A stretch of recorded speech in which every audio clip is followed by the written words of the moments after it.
গভীর রাত্রে মরুভূমির ভিতরে অর্ধ পৃথিবীর খলিফা হযরত ওমর কাঁদতেছে। মরুভূমির ভিতরে যে মানুষটা কান্দে তিনি হলেন অর্ধ পৃথিবীর খলিফা, নাম হলো তার হযরত ওমর। ধরে তার নাম কি? এমন সময় একজন সাহাবী নাম হলো আবু যর গিফারি। আবু যর গিফারি হযরত ওমরের পিছনে গিয়ে বলতেছে, আমির আল মুমিনিন, এই গভীর রাত্রে সবাই ঘুম পাড়তেছে, অথচ আপনি ঘুম বাদ দিয়ে কেন দাঁড়ায় কাঁদতেছেন? ওমর ফারুক বলে, আবু যর, এই মরুভূমির ভিতরে দাঁড়ায়া আমার অতীতের কথা বারবার মনে হচ্ছে আর ভবিষ্যতের কথা বারবার চিন্তায় আসতেছে। এই মরুভূমির ভিতরে দাঁড়ায় আমার কোন কথা মনে হচ্ছে? অতীতের কথা আর ভবিষ্যতের চিন্তা। আজকে আমাদের বাংলাদেশে যারা ক্ষমতার চেয়ারে বসে আছে, ওমর ফারুকও কিন্তু অর্ধ পৃথিবীর খলিফা, ঠিক কিনা বলেন? আমাদের বাংলাদেশের যিনি প্রধানমন্ত্রী, যিনি ক্ষমতার চেয়ারে বসে আছে, তিনারও তো গভীর রাত্রে চিন্তা করা দরকার, আমার অতীতের খবর কি, আমার ভবিষ্যতের পরিণতি কি। জোরে কোন কথা ঠিক কিনা? খালি এই দুইটা খেয়াল যদি আপনারা করতে পারেন, তাহলে আপনাদের দ্বারা আমাদের দ্বারা সুন্দর আমল করা সম্ভব। যদি এখন মনে করেন কি হনুরে, 6 তলা বিল্ডিং এর উপরে যায় 1.5 লাখ টাকার খাট, 12,000 টাকার কম্বল, রাত 9টার সময় ওড়ে তামানে দিয়া বলতে যে কি হনুরে, আমার বাড়ি আমার ঘর আমাক নামাইকে। মানে বর্তমানে বিশাল কিছু হয়ে গেছে, আমার বাড়ি আমার ঘর আমাক নামাইকে, এই বলে কয় কি হনুরে। কম বলতেছে মুখের উপরে। কয়টার সময়? রাত 9টার সময়। তবে ঘুমানোর আগে একটা কথা মারাত্মক বলেছে যে আমাক নামাইকে। রাত 3টার সময় আল্লাহ একটা ভূমিকম্প দিছে। জোরে কান, কি কম্প?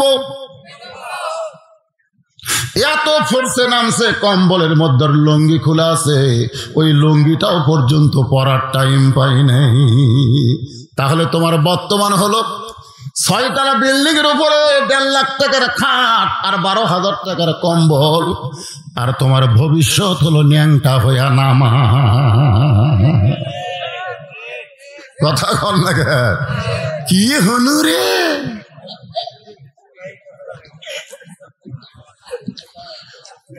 ওমর ফারুক বলতেছে, আবু যর, অতীতে আমি উঠের রাখাল ছিলাম, অতীতে আমি উঠের রাখাল ছিলাম। জোরে কোন, কি ছিলাম?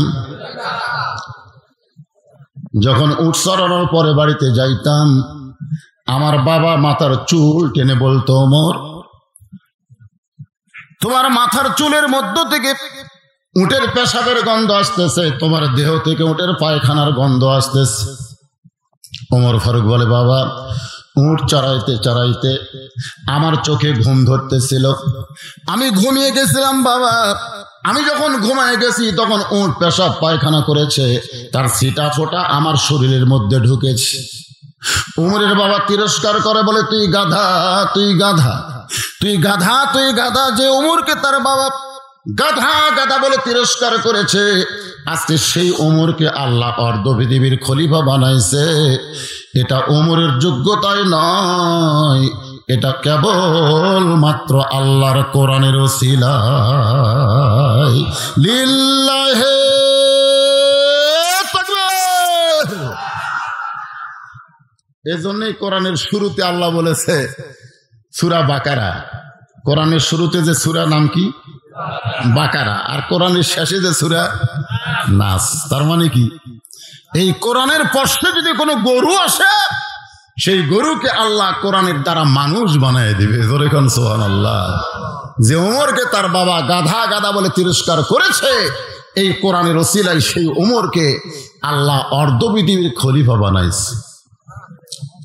আবু যর গিফারি বলতেছে, আমির আল মুমিনিন, অতীতে আপনি হয়তো একটা গাধা ছিলেন, কিন্তু বর্তমানে অর্ধ পৃথিবীর খলিফা হয়েছেন, কিন্তু আপনার ভবিষ্যৎ ভালো। আপনার ভবিষ্যৎ কি? তাহলে আল্লাহর কোরআনের পরশে যদি আমরা চলি, আমাদের ভবিষ্যৎ কি? আরো জোরে। হযরত ওমর আল্লাহর কোরআনকে নিজের চোখে দেখার জন্য, কোরআন পড়ে তেমন তৃপ্তি পাওয়া যাবে না, কোরআনের ওয়াজ শুনলেও কিন্তু তৃপ্তি পাওয়া যাবে না যতক্ষণ পর্যন্ত আল্লাহর কোরআন গ্রহণ না করব। জোরে কোন ঠিক কি না? আল্লাহর কোরআন দেখতে কেমন? জোরে কোন। এই যে 5 জনের মাথার পাগড়ি দেওয়া হলো, কেমন লাগলো? চাষতলে বসে গল্প করতেছে, আমার বাড়ি হলো কোন গ্রামে চিনিস? এমপির গ্রামে। আর একজন বলতেছে এমপি নিয়ে মশান মারিস না, ভোটে যদি ফেল করে আর দাম থাকবি না। আমার বাড়ি হলো এসপির গ্রামে, এসপি। আর একজন বলে আমার বাড়ি হলো মন্ত্রীর গ্রামে।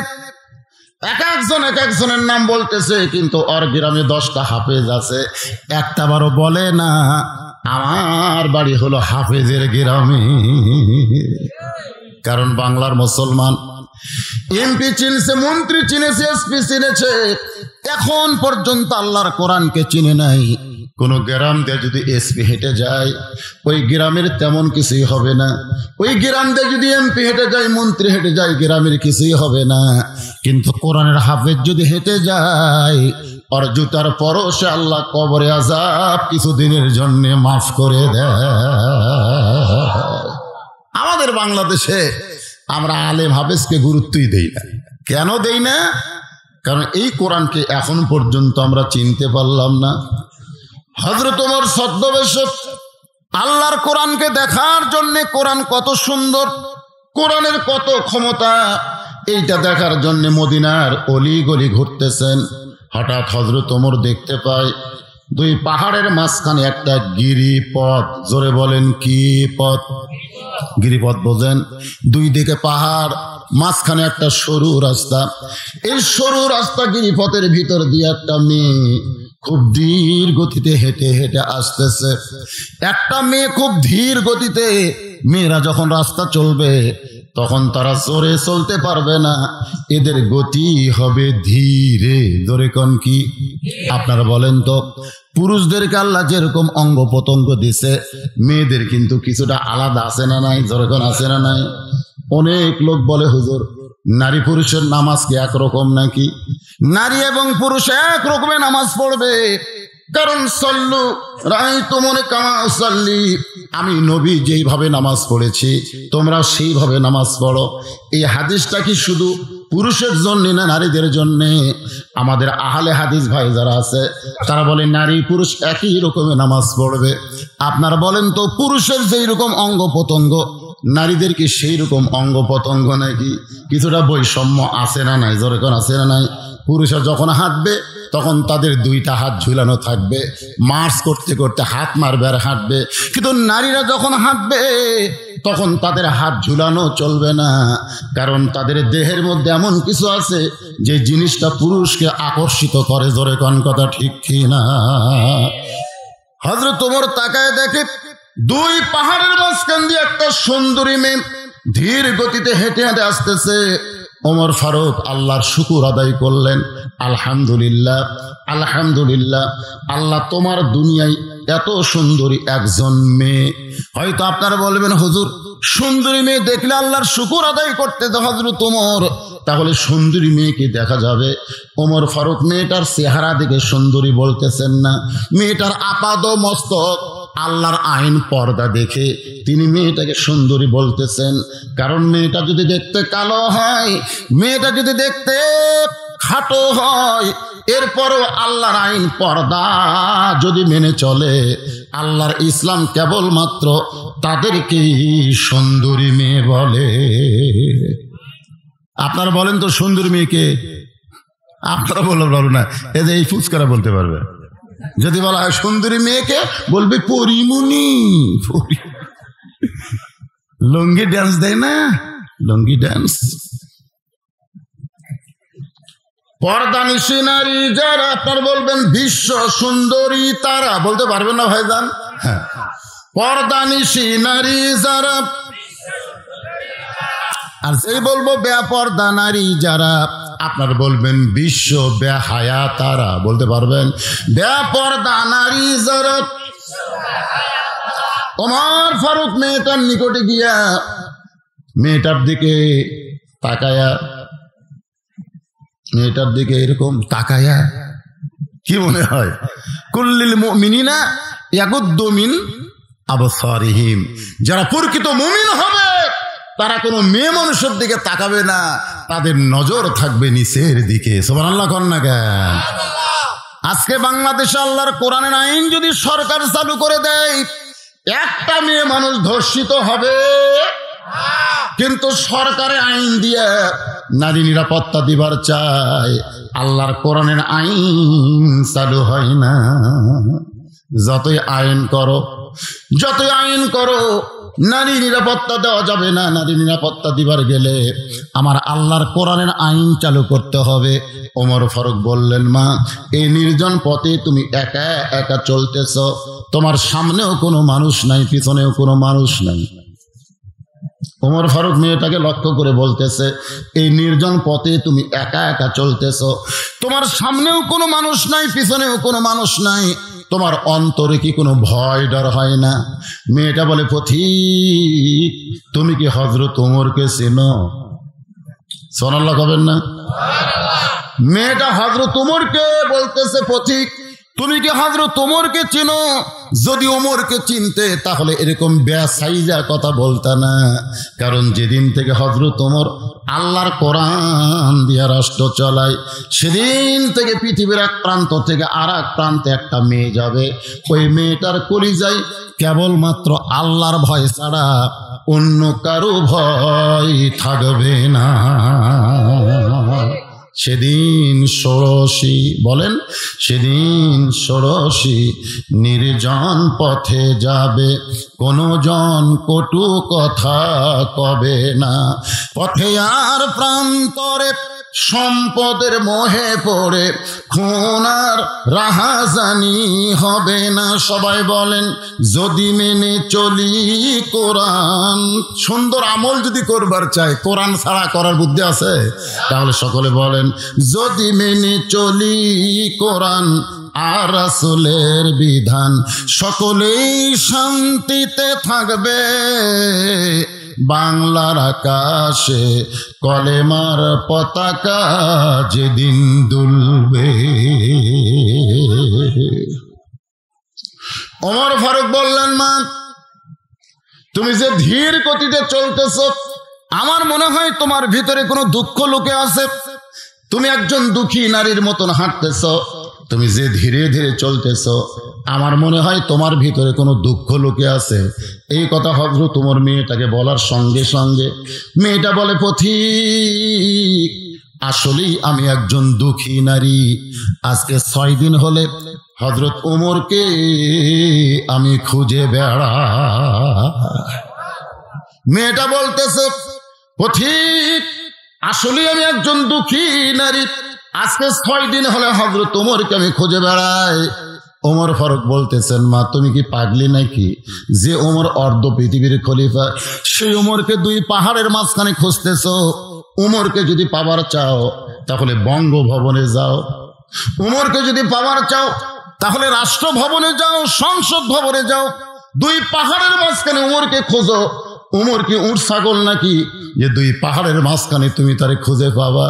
মেয়েটা বলে, পথিকরে, তুমি জানো না, যেদিন থেকে আল্লাহর কোরআন দিয়ে রাষ্ট্র চলবে, সেদিন থেকে নেতা খোঁজা লাগবে না, নেতারাই দুঃখী মানুষকে খুঁজে বেড়াবে। লিল্লাহে তাকবীর। লিয়াবলুয়াকুম আইয়ুকুম আহসানু আমালা। সুন্দর আমল কি? যেদিন থেকে আল্লাহর কোরআন দিয়ে রাষ্ট্র চলবে, সেদিন থেকে নেতা খোঁজা লাগবে না, নেতারাই দুঃখী মানুষকে খুঁজে বেড়াবে। আমার বিশ্বাস 6 দিন হলে হযরত ওমরকে খুঁজতেছি, আর 1 দিনের মধ্যে পেয়ে যাব ইনশাআল্লাহ। কয়দিন হলে খুঁজতেছে? আর 1 দিন। আমার ঈমান বলতেছে আর 1 দিনের মধ্যে হযরত ওমরকে পেয়ে যাব। আপনার বলেন তো, মেয়েটা হযরত ওমরকে পাইছে কি পাই নাই? ওমর ফারুক বললেন, মা, আল্লাহ তোমার ঈমানের বিজয় দিয়েছে, আমি হইলাম সেই ওমর। মেয়েটা বলতেছে, আমিরুল মুমিনিন, তাহলে আপনি চোরের মতন একা একা কেন ঘুরতেছেন? অর্ধ পৃথিবীর খলিফা হইয়া চোরের মতো একা একা কেন ঘুরতেছেন? আপনার কি চান্সে নেই? জোরে কোন কি নেই? আমাদের বাংলাদেশের যত বড় নেতা তার তত বেশি চান্সে। জোরে কোন কথা ঠিক কিনা? তাহলে আপনি অর্ধ পৃথিবীর খলিফা হয়েছেন, চোরের মতন একা একা ঘুরতেছেন, আপনার কি কোনো চান্সে নাই? ওমর ফারুক চোখের পানি বের করে বলে, মা, চামচা পালার মতন সম্পদ আমার নাই। চামচা পালবে? জুমার দিনে মসজিদের মেম্বরে দাঁড়িয়ে যখন খুতবা দিচ্ছেন হযরত ওমর, মাঝখান থেকে এক সাহাবী দাঁড়িয়ে বলতেছে, আমিরুল মুমিনিন, আপনার খুতবা আমরা শুনবো না। ওমর ফারুক চমকে বললেন, ভাইজান, আমার কি অপরাধ আমার খুতবা শুনবা না? আমাদেরকে খাটো পাঞ্জাবি দিয়ে আপনি লম্বা জুব্বা পরে খুতবা দিবেন, যতক্ষণ লম্বা জুব্বার কাহিনী না বলবেন ততক্ষণ আপনার খুতবা আমরা শুনব। আমাদেরকে আপনি খাটো পাঞ্জাবি দিচ্ছেন আর আপনি লম্বা জুব্বা পরে খুতবা দিবেন। এই লম্বা জুব্বা কেমনে পাইলেন? আগে তার ব্যাখ্যা করেন, তারপরে খুতবা হবে। গরিবের বন্ধু বলে গরিবের থেকে ভোট নেন আর 4 তলা 5 তলা বিল্ডিং বানান, এই টাকা কোথায় পান? আগে বিল্ডিং এর হিসাব দেন, তারপরে নির্বাচন করেন। কোন কথা ঠিক না? কোনদিন চাইছেন নাকি? সঙ্গে সঙ্গে হযরত ওমর খুতবা বন্ধ করে দিস, 2 চোখ দিয়ে দরদর করে পানি পড়তেছে। এমন সময় আব্দুল্লাহ ইবনে ওমর বাবার পাশে দাঁড়ায় বলে, রে নবীর সাহাবীরা, তোমরা খাটো পাঞ্জাবি হইলেও তো নতুন পোশাক পরে আজকে জুমার নামাজ পড়তে এসেছো, আমার পরনে তাকায় দেখো, আমার পরনে নতুন কোনো কাপড় নাই। সমস্ত সাহাবের আব্দুল্লাহ সবাই নতুন কাপড় পরে নামাজ পড়তে এসেছে, তোমার পরনে নতুন কাপড় কেন নাই? আব্দুল্লাহ বলতেছে, আমার নতুন কাপড় আর বাবার নতুন কাপড়, 2 কাপড় একত্র করে বাবা জুব্বা বানায়া সেই জুব্বা পরে তোমাদের সামনে খুতবা দেয়। সমস্ত সাহাবীরা কান্দের বলে, আল্লাহর কোরআন দিয়ে যখন রাষ্ট্র চলবে, লিয়াবলুয়াকুম আইয়ুকুম আহসানু আমালা, তখন নেতাদের কাছ থেকে এমন সুন্দর আমল জনগণ দেখতে পাবে। মেয়েটা বলতেছে চোরের মতন। কার মতন? একা একা ঘুরতেছেন। আপনার কি র্যাব পুলিশ নাই? র্যাব পুলিশ, পুলিশ আর র্যাব এগুলো কি নেতার পহরা দেওয়ার জন্যে না জনগণের কাজ করার জন্য? কথা কন না কেন? কথা কন না কেন? হায় হায়, আজকাল পুলিশের যা চাল চলন দেখে মনে হয় এরা নেতা পহরা দিবি। একটা নেতা যখন আসে চারিদিকে যেভাবে পুলিশ দেখা যায় মনে হয় একটা বড় চোরক ধরে আনতেছে। ধরে কোন কথা? কথা কন না কেন? কথা কন না কেন? আল্লাহর বান্দার একটু মনোযোগ দেবেন।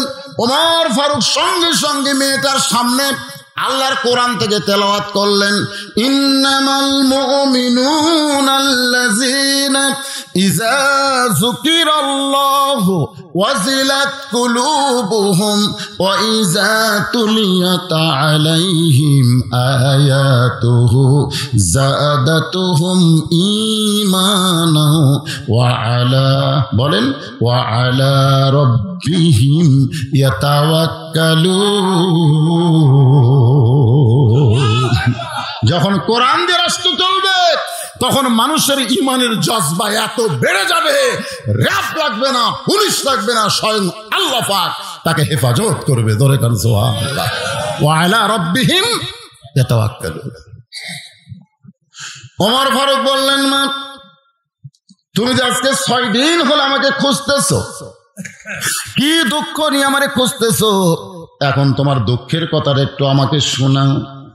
মেয়েটা বলতেছে, আমিরুল মুমিনিন, আমার জীবনের সবচাইতে বড় দুঃখ হলো আমি 6 বছর বয়সে ঈমান গ্রহণ করেছি।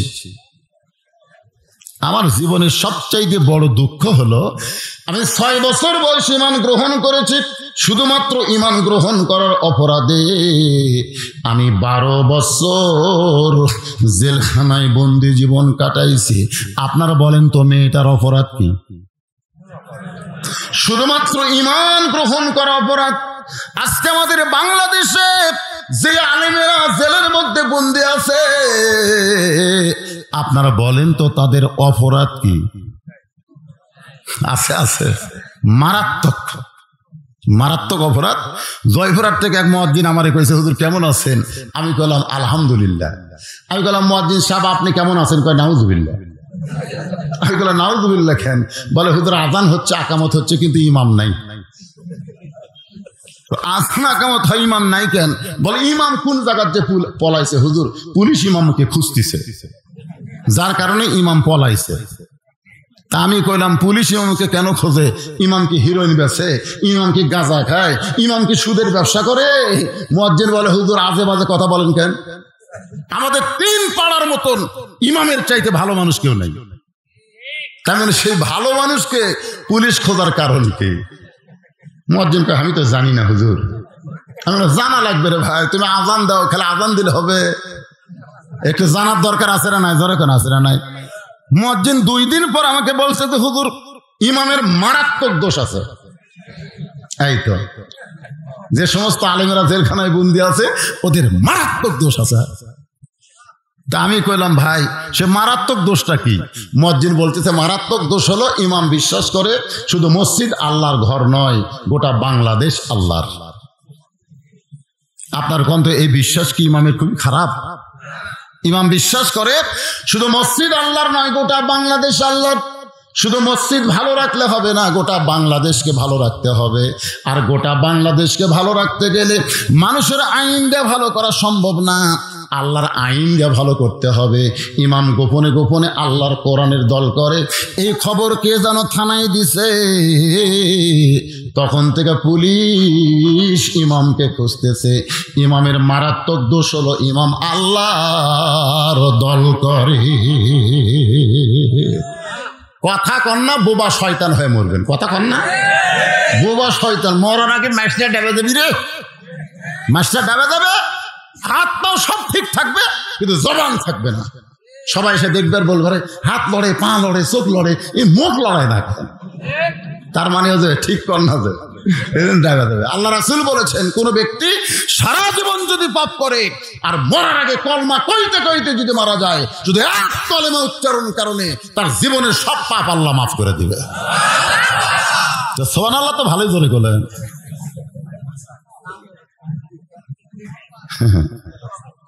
বাংলাদেশের মানুষ কথা কয় না দেখে 30 টাকার পেজ 300 টাকার গেছে, তাহলে কথা বন্ধর জন্য এমন ভয় খাওয়া খাসে।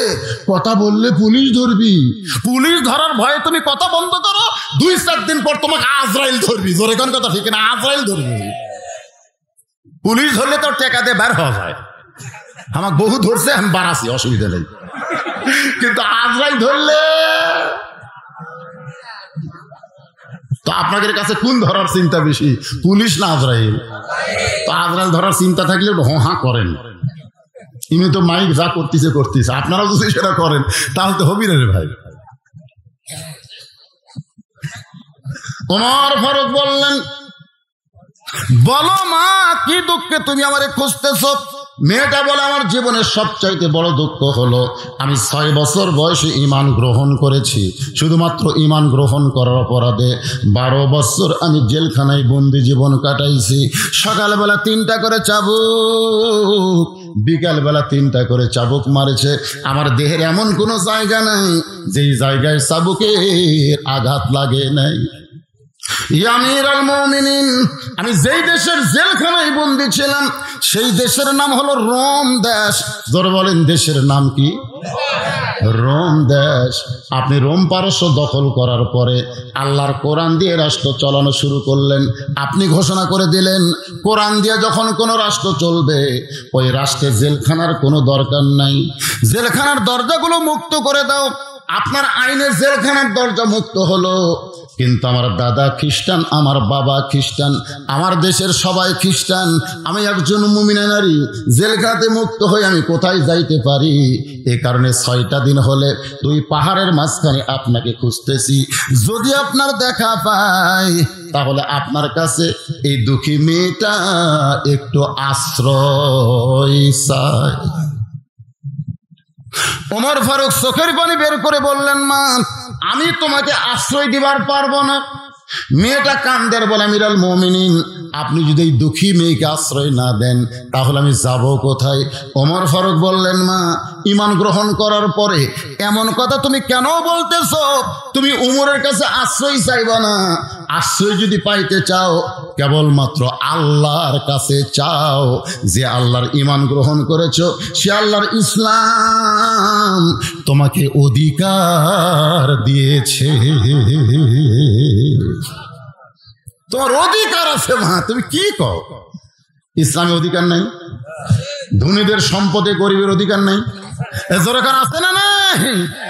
আজ তুমি 3 তলা 4 তলা 7 তলা বানাও, ব্যাংকে কোটি কোটি টাকা হিসাব করো, ওই টাকা তোমার না।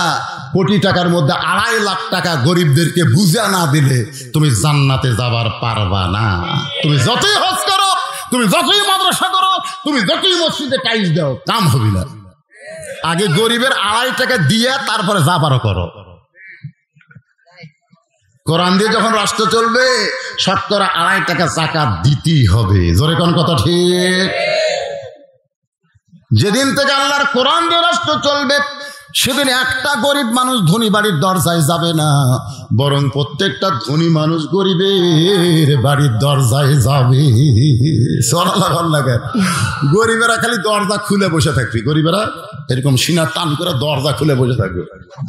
আর ধনীরা টেকালি দেয়, বলি, ভাই এ ভাই তাড়াতাড়ি টেকালে আমাকে জান্নাতে যাওয়ার ব্যবস্থা কর, কারণ তুই টাকা না দিলে আমার জান্নাতে যাওয়া যাবে না। গরিব যদি খরচ করে দরজা বন্ধ করে দেয়, মাফ করো, টাকা নিবার পারলাম না, ওটি কান্দা লাগবে। কারণ ওই 2.5 টাকা না দেওয়া পর্যন্ত আর ওই 97.5 টাকা হালাল হচ্ছে না। যে 2.5 টাকা দিবে তখন 97.5 টাকা হালাল, যতক্ষণ পর্যন্ত না দিবি ততক্ষণ 100 হারাম। আমার কথাই বুঝতেছেন? তাহলে আল্লাহর কোরআনে অধিকার আছে না নাই? গরিবের অধিকার, ধনীর অধিকার, নারীর অধিকার, পাগলের অধিকার, ইয়েতিমের অধিকার, ক্ষুধার্তদের অধিকার আছে না নাই? আছে। কিন্তু আমরা সেই কোরআন দেখতে পাই না বলে আজকে আমরা অধিকার মানুষের কাছে চাই। ওমর ফারুক বললেন, মা, ইসলাম তোমাকে অধিকার দিয়েছে। মেয়েটা বলতেছে, আমিরুল মুমিনিন, ইসলাম আমাকে কি অধিকার দিল? ওমর ফারুক বললেন, তোমার বয়স কত? মেয়েটাকে ওমর ফারুক বলতেছেন, তোমার বয়স কত? আপনারা এতক্ষণ কি বুঝলেন মেয়েটার বয়স কত?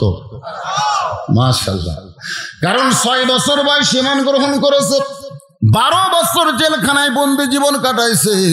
এই কারণেই মেয়েটা বলতেছে, আমিরুল মুমিনিন, আমার বয়স হলো 18 বছর।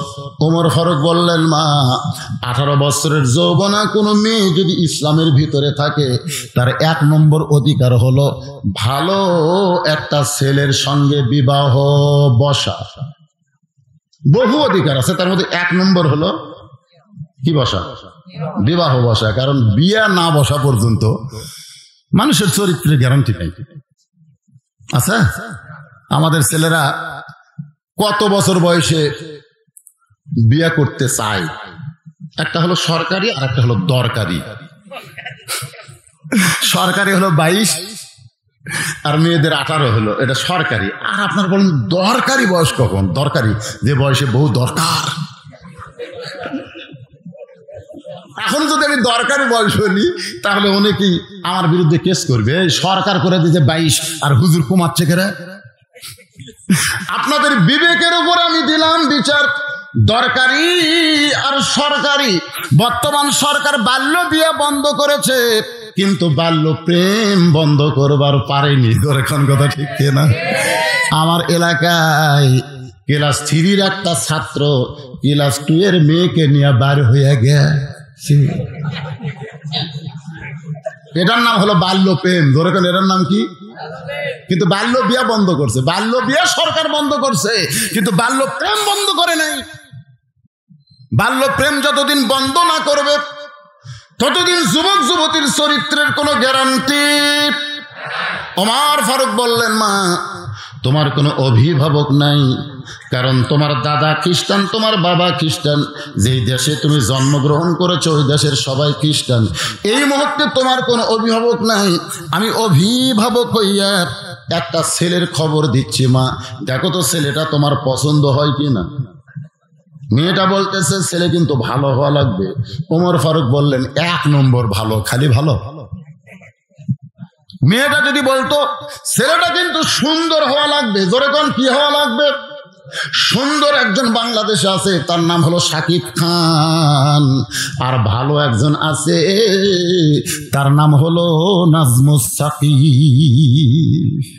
নাজমুস সাকিব পৃথিবীর 80টা মুসলিম কান্ট্রির মধ্যে কোরআন তেলাওয়াতে 1 নম্বর, জোরে কোন কয় নম্বর? আর শাকিব খান লুচ্চা নম্বর। আমাদের বগুড়ারই জামাই হয়েছিল, আমাদের বগুড়ার জামাই কিন্তু হয়েছিল শাকিব খান। অপু বিশ্বাসের বাড়ি আবার বগুড়া, ওই আমাদের জামাই হয়েছিল, শালা লুচ্চা। বিয়া করছে বাংলার জনগণ কেউ জানে না, যখন অপু বিশ্বাসে বাচ্চা হচ্ছে তখন জানিছে নাম শাকিব খান হলে কি হবে, চেহারা সুন্দর হলে কি হবে, 1 নম্বর লুচ্চা। ধরে কথা কর না কেন? আর নাজমুস সাকিব, আর চেহারা হয়তো শাকিব খানের মতন সুন্দর নয়, একটু খাটো খোটো হতে পারে, কিন্তু 1 নম্বর ভালো, যে গোটা বিশ্বের মধ্যে কোরআন তেলাওয়াতে ফার্স্ট হয়ে গোল্ডেন পুরস্কার পাইল। জোরে কোন সুবহানাল্লাহ। মেয়েটা কিন্তু বলতেছে একটা ভালো ছেলের খবর দিবেন। ওমর ফারুক বললেন ছেলেটার নাম হলো আব্দুল্লাহ, তার বাবার নাম হলো ওমর, যোগ্যতা হলো 6 লক্ষ হাদিসের হাফেজ, লম্বায় হলো 6 ফুট 2 ইঞ্চি, গায়ের রং ফর্সা, অতীব সুন্দর। ছেলেটার নাম হলো আব্দুল্লাহ। খুব খেয়াল করবেন, ওমর ফারুক একটা ভালো ছেলের খবর দিচ্ছে। ছেলেটার নাম কি? বাপের নাম কি? ওমর। 6 লক্ষ হাদিসের হাফেজ, 6 ফুট 2 ইঞ্চি লম্বা, গায়ের রং ফর্সা, দেখিতে খুবই সুন্দর। এমন একটা ভালো ছেলের খবর আমার কাছে আছে গো মা। ওই ছেলের সঙ্গে তোমাকে বিয়ে দিয়া তোমাকে আমার বৌমা বানায়া আমার বাড়িতেই তোমাকে অধিকার দিবার চাই। লিল্লাহে তাকবীর। অর্ধ পৃথিবীর খলিফা, অর্ধ পৃথিবীর খলিফা তার ছেলের সঙ্গে বিয়া দিয়ে বৌমা, জোরে কোন কি মা? তাহলে মেয়েদের অধিকার আছে না নাই? বিয়ার পরে কিসের অধিকার? বৌমা। আপনাকে বৌমা কত শরম লাগতেছে কেন? আপনাকে বেটার বউ নাই? বেটার বউ আপনারা কি করে ডাকেন? কিন্তু অনেকে বলতে পারতেছেন না, কারণ বৌমা, কারণ বর্তমান বেটার বউয়ের যে ব্যবহার, এই তো বউ দরজা। উনি কি বউ মানে বউ দজ্জাল? জোয়ান করে বাপমা বসে আছে, এই পাড়াতেই বাপমা থাকে, আর ওই বউ নিয়ে নগাদ বাড়ি করছে, নগা বাসা করছে। এখন বউ নিয়ে নগা শহরে থাকে, আর বাপমা থাকে জোয়ানপুরে। একদিন বাবা অসুস্থ হয়ে নগায় ভালো ডাক্তার দেখাবার গেছে, রুগীর সিরিয়াল বেশি, যার কারণে দেখতে দেখতে রাত 9টা বাজে গেছে। এত লম্বা সিরিয়াল দেখতে দেখতে রাত 9টা। এখন বাবা চিন্তা করে এ রাত 9টার সময় জোয়ানপুরে কেমনে যায়। মন বলতেছে তোর বেটার কি বাসা নাই?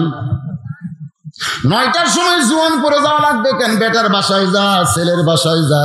এবার বাবা রাত 9টার সময় ছেলের বাসার দরজায়, ছেলের নাম হলো আব্দুল্লাহ। যেরকম নাম কি? আব্দুল্লাহ। আব্দুল্লাহ ঘরের ভিতরে চমকে ওঠে, কে রে? আমার নাম ধরে ডাকার মরদ কে রে? আমাকে এলাকার সবাই স্যার বলে, সাহেব বলে, আর সরাসরি নাম ধরে ডাকতেছে, এই মরদ কে রে? আপনারা বলেন তো, তুমি যত বড়ই হুজুর হও, যত বড়ই এমপি মন্ত্রী হও, তোমার বাবা তোমাকে নাম ধরেই ডাকবে। জোরে খান কথা ঠিক কিনা? জনগণ আমাকে দাওয়াত দিবার সব বসে আছে, আমি ডায়েরি বের করে লিখতেছি। ইতিমধ্যে আমার বাবা এসে বলতেছে, কে বাবা বুঝলো, তোর খবর কি? যেই কয়েছে তুই কেবা বুঝলি তোর খবর কি, মানে বগুড়ার ভাষা। তা আমি একটু মন খারাপ করলাম, বাবা বুঝতে পারছে। আমি বললাম আব্বা লোকজন বসে আছে, এটা সরাসরি সংকেত না। বজলুর রশিদ বলেন, না হয় মৌলানা বলেন। আমার আব্বা বলতে তোকে আবার হুজুর কয়া লাগবি নাকি রে? আসলেই তাই। আব্দুল্লাহ চমকে গেছে। এই রাত 9টার সময় আর নাম ধরে ডাকার মরদকে। গেট খুলে দেখে বাবা ইতিমের মতন দাঁড়িয়ে আছে। বাবা, আপনি তো সহজে আমার বাসায় আসেন না, কিন্তু আজকে রাত 9টায় কেন আইছেন? বাবা বলতেছে বিপদে পড়ে আইছে। ডাক্তার দেখাইতে দেখাইতে রাত 9টা বাজে গেছে। এখন এত রাত্রে জোয়ান করে কেমনে যায়? আজকে রাতটা কষ্ট হলেও তোর বাসা থাকবার চাই, মন তো চায় না, মন তো চায় না রে। দৌড়ে এসে বাবার মুখ ধরছে, আব্বা মনের কথা মনের মধ্যে থুন আব্বা, মানে বইয়ের ভয়, জোরে কান কার ভয়? মন তো চায় না কিন্তু ঠেলা পড়াচ্ছি। দৌড়ে এসে মুখ সাইবা ধরে বলে, বাবা জোরে বলেন না বাবা, যদি প্রেসিডেন্ট প্রধানমন্ত্রী শুনবার পায় তাহলে প্রেসিডেন্টের অবস্থা খারাপ। স্বামী হলো প্রেসিডেন্ট আর বউ হলো প্রধানমন্ত্রী, বাংলাদেশের মেয়েরা প্রধানমন্ত্রী আর মদরা হলো প্রেসিডেন্ট। জোরে কোন কথা ঠিক না? প্রত্যেক বাড়িতে গেলে বাংলাদেশের প্রধানমন্ত্রী বেগম হাসিনা না, আমাদের ঘরে ঘরে একটা করে প্রধানমন্ত্রী আছে। জোরে কোন আছে না নাই? হাই রে মশান রে, যে ঘরে সোফা রেস্টরুম সেই ঘরে।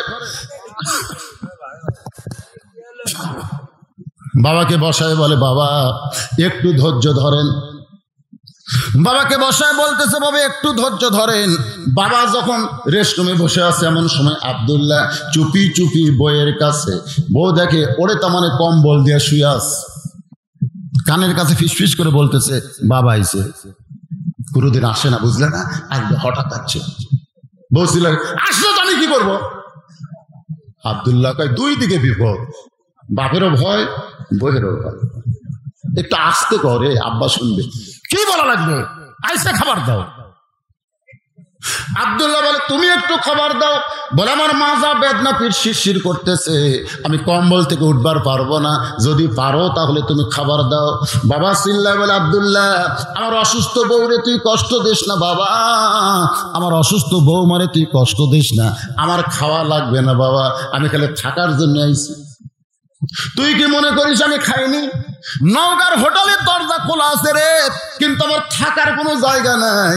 হোটেলের মধ্যে খাওয়া দাওয়া করে থাকার জন্য আইছি বাবা, একটু মেহেরবানি করে আজকে রাত একটু থাকার জায়গা দে। আব্দুল্লাহ কাছে এসে মিন মিন করে কয়, বইয়ের ভয়ে আব্বা সত্যি খাওয়া লাগবে না? না বাবা।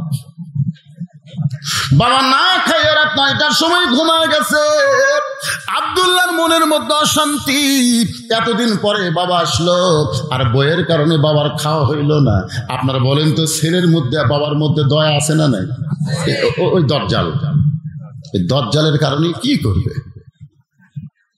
রাত যখন 11টা বাজে এমন সময় আব্দুল্লাহর শালা 11টার সময় দরজায় গেটে ডাকতেছে, শেফালি আপা। আব্দুল্লাহর বইয়ের নাম হলো শেফালি। শেফালি আপার সঙ্গে সঙ্গে বিড়াল যেমন ইন্দুর ধরার জন্য লাভ মারে, আব্দুল্লাহর বউ কম্বল ফেলে দিয়ে স্বামীর উপর দিয়ে মারছে লাভ। আব্দুল্লাহ চেতন পায়, দেখে কম্বল আছে, বউ নাই। বউটা গেল কোন জায়গায়? গেট খুলে বলতে যে, ভাইজান এত রাত্রে কোত্থেকে?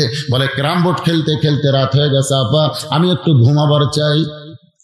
পাগল হয়েছিস তুই, আমার কলিজার টুকরা ভাই, তুই না খাইয়া ঘুমাইলে আমার চোখে ঘুম ধরবে না।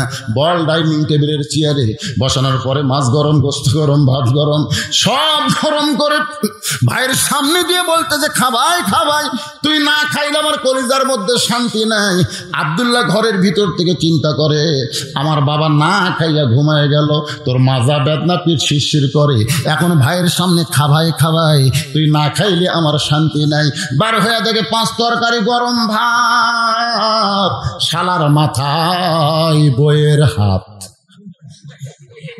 ডাইনিং টেবিলে 5 তরকারি গরম ভাত আর শালার মাথায় বইয়ের হাত দিয়ে বলতে যে, খাবাই খাবাই, তুই না খাইলে আমার কলিজার মধ্যে কোনো শান্তি নাই। আব্দুল্লাহ আস্তে আস্তে বাবা যেই ঘরে ঘুমাই ওই ঘরের জানলার কাছে জিরো বাল্বে বাবার মুখটা দেখতে পায়। বাবার শুকনা মুখ দেখে আব্দুল্লাহর চোখ দিয়ে দর দর করে পানি পড়তেছে। অতীতকালের কথা মনে পড়ে যায়, যে বাবা না খাই আমারে লেখাপড়া করাইলো, যেই বাবা মাটির বিছনায় শুয়ে থেকে আমারে খাট বানায় দিল, আজকে সেই দরদের বাবা আমার না খাইয়া ঘুম পাড়তেছে, আর আমার শালার সামনে 5 তরকারি দিয়ে গরম ভাত, খাবাই খাবাই, তুই না খাইলে আমার কলিজার শান্তি নাই, আমি কি করব? এমন সময় দুনিয়ার কোন মানুষের আইন নয়, সরাসরি আল্লাহর কোরআনের আইন। লিয়াবলুয়াকুম আইয়ুকুম আহসানু আমালা ওয়া কাযা রাব্বুকা আল্লা তা'বুদু ইল্লা ইয়্যাহু ওয়া বিল ওয়ালিদাইনি ইহসানা। কার আইন? যারা বলেন কার আইন? আল্লাহর আইন। আল্লাহর আইনে বলতেছে দরকার হলে যে বউ তোর বাবা আসলে মাজার বেদনা পিঠ শিরশির করে এই কথা বলে কম্বল ছাড়েনি, এরকম হাজার বউ থাকলে তালাক দে, তালাক দে। যে না খায় ঘুম পাড়তেছে সে তোর কে? তালাক দে। যে না খায় ঘুম পাড়তেছে সে তোর কে? আল্লাহর ইবাদতের পরেই যার সেবা শুশ্রূষা দয়া মহব্বত করতে হবে সেটা হলো তোর বাপ মা। সুবহানাল্লাহ খান না কেন? তোর বাবা না খেয়ে ঘুম পাড়তেছে আর তোর শালার সামনে গরম ভাত আর 5 তরকারি, আইয়ুকুম আহসানু আমালা, এই মুহূর্তে তোমার সুন্দর আমল কি? বাবা না খেয়ে ঘুম পাড়তেছে আর শালার সামনে 5 তরকারি গরম ভাত, এই মুহূর্তে তোমার আমল কি? আহসানু আমালা, আহসান মানে সুন্দর আমল কি? আব্দুল্লাহ চিন্তা করতেছে সুন্দর আমল পাশে, একটু চিন্তা করলি সুন্দর আমল পাওয়া যাবে। সুন্দর আমল চিন্তা করতেছে, উটি বলা একটা বেলান আছে, ধরে কোন কি বলা যে শহরত তার লাঠি খাটা থাকে না ভাই রে।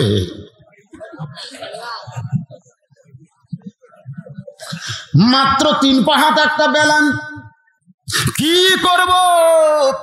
বিবেক বলতেছে সব জায়গাত মারিস না, কারণ নারী নির্যাতনের কেস আছে, পুরুষ মানুষ নির্যাতনের কেস নাই। তোর বাবা না খায়া ঘুম পাড়তেছে, শালার সামনে 5 তরকারি গরম ভাত, পুরুষকে কত বড় নির্যাতন করতেছে। তোর কোন কথা ঠিক করে কথা কন না কেন? ঠিক কিনা? নারী নির্যাতনের আইন আছে, পুরুষ নির্যাতনের কোনো আইন নাই।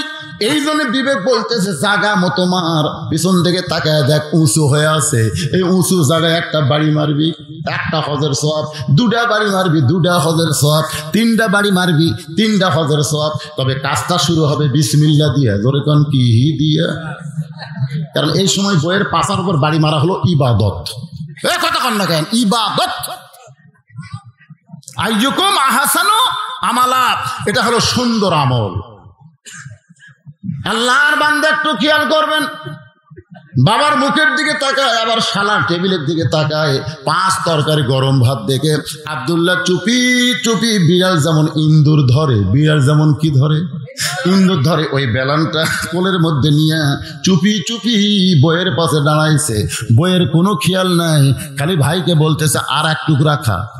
ভাই বলতেছে জোড়হাত আপা আর পারতেছি না। বোন বলে হ্যাঁ 1 টুকরা খা। পায় খাবার চাই না, তারপরে জোর করে খাওয়াইতেছে।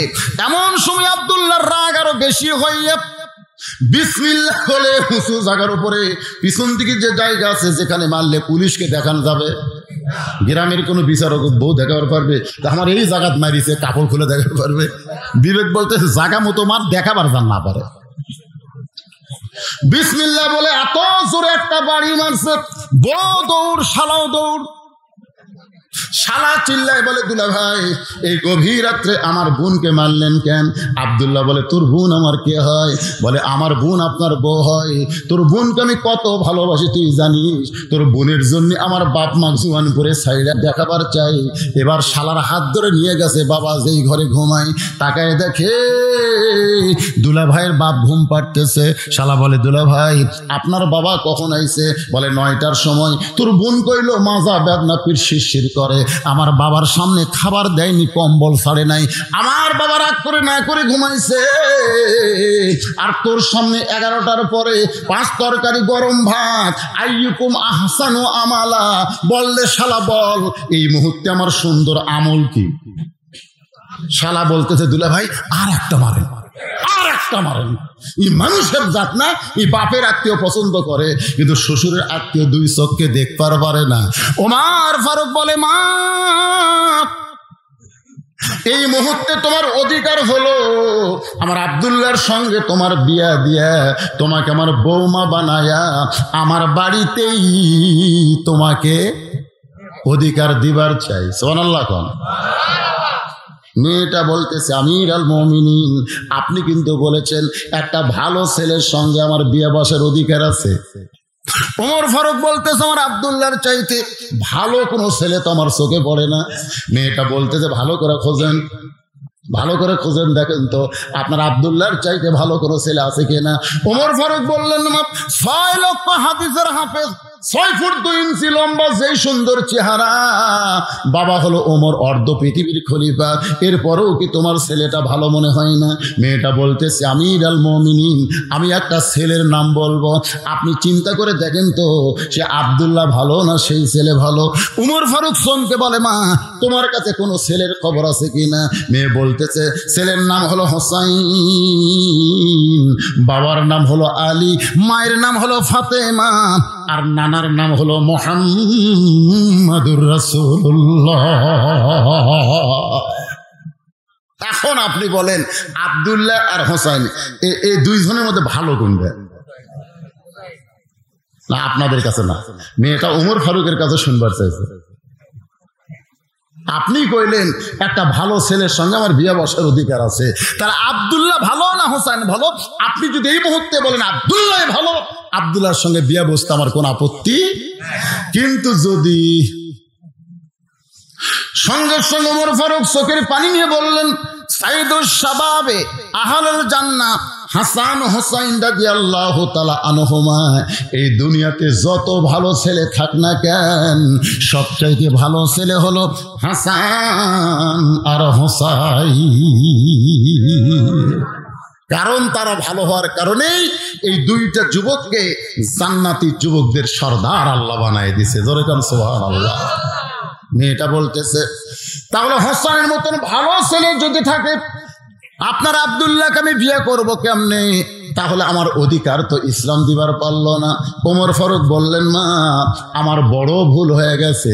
মেয়েটাকে নিরাপদ আশ্রয় দিয়া পরন্ত বিকেল বেলায় হযরত ওমর হযরত আলীর বাড়ির দরজায় আসসালামু আলাইকুম ইয়া আহলাল বাইত আম্মা সাইলা ফালা তানহার, হযরত আলী ঘরের দরজা খুলে বলতেছে আমির আল মুমিনিন, আপনি সালাম দিবেন ঠিক আছে, কিন্তু ওই ফকিরের আয়াত কেন তেলাওয়াত করলেন?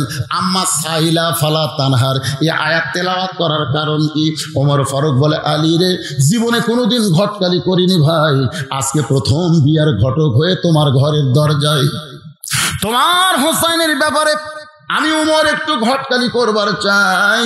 হয়তো আলী আল্লাহর শুকর আদায় করে বলেন আপনার মতন মহান ব্যক্তি যদি হোসেনের বিয়ার ঘটক হয় তাহলে পাত্রী অবশ্যই ভালো হবে। সুবহানাল্লাহ।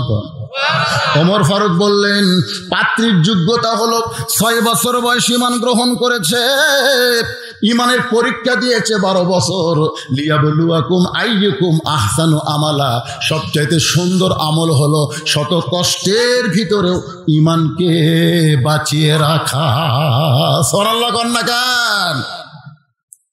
আমার আব্দুল্লাহর সঙ্গে মেয়েটার বিয়ে দিবার চাইলাম, কিন্তু মেয়েটা আমার আব্দুল্লাহরে পছন্দ করে না, মনে মনে তোমার হোসাইনকে করছে কামনা।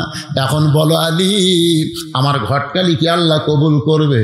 আলী বলতেছে আমির আল মুমিনিন, আপনি যেই মেয়ের খবর আপনি আমাকে দিলেন, আমি মনে মনে হোসেনের জন্য এমন একটা বউ খুঁজতেছিলাম। ওমর ফারুক বলে আলী রে, তাহলে আল্লাহ আমার ঘটকালি কবুল করেছে। এ বলে দুইজনে যখন কোলাকুলি করতেছে, এমন সময় হোসেন ঘরের ভিতর থেকে যে সালাম দেয় বলে আমির আল মুমিনিন, আপনার দুইজন মুরব্বী যেভাবে কোলাকুলি করতেছেন মনে হয় বিয়ে আপনারাই করবেন। ওমর ফারুক রাস্তাতে গেলে শয়তান কয়দিন যায় না, এখন কয়দিন, সে উমরের সামনে যখন বলতেছে মনে হয় বিয়া আপনারাই করবেন, ওমর ফারুক একটু রাগ করে বলে বাবা হোসাইন, আমি তোমার মুরব্বী, তোমার বাবাও তোমার মুরব্বী, আমরা দুই মুরব্বী মিলে যদি কোনো সিদ্ধান্ত নেই, তুমি কি সেই সিদ্ধান্ত গ্রহণ করবা না? হোসাইন বলতেছে আপনি আমার মুরব্বী আমি জানি, আমার বাবা মুরব্বী আমি জানি, কিন্তু আসল মুরব্বী হিসাবে কেবলমাত্র আমার নানাকেই শুধু আমি মানি। লিল্লাহে তাকবীর। আপনি সম্মান করেন জানেন, কিন্তু মানতে গেলে একজনকেই মানা লাগবে। আল্লাহ বলেছেন কুল হে রাসূল আপনি বলেন ইন কুনতুম তুহিব্বুনাল্লাহ ফাত্তাবিউনি। উপায় নাই রে, সবাই বলেন উপায় নাই রে, উপায় নাই রে, উপায় নাই, নবী বিনে আল্লাহ পাওয়ার উপায় নাই। বলে হুজুর আমি তো চিশতিয়া। আমি কি চিশতিয়া? তুই কি? আমি কাদরিয়া। তোর খবর কি? কয় নকশবন্দিয়া। তুই মুজাদ্দিদিয়া। কি রে? তরিকা হলো একটা, যেই তরিকার রাস্তার মালিক হচ্ছে মুহাম্মাদুর রাসূলুল্লাহ। তুই এগুলা তরিকা কোথায় পেলি?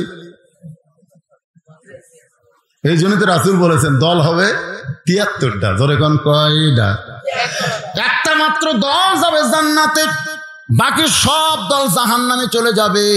আমাদের বাংলাদেশে একটা মাত্র তরিকা, সেই তরিকা হলো মুহাম্মাদুর রাসূলুল্লাহ।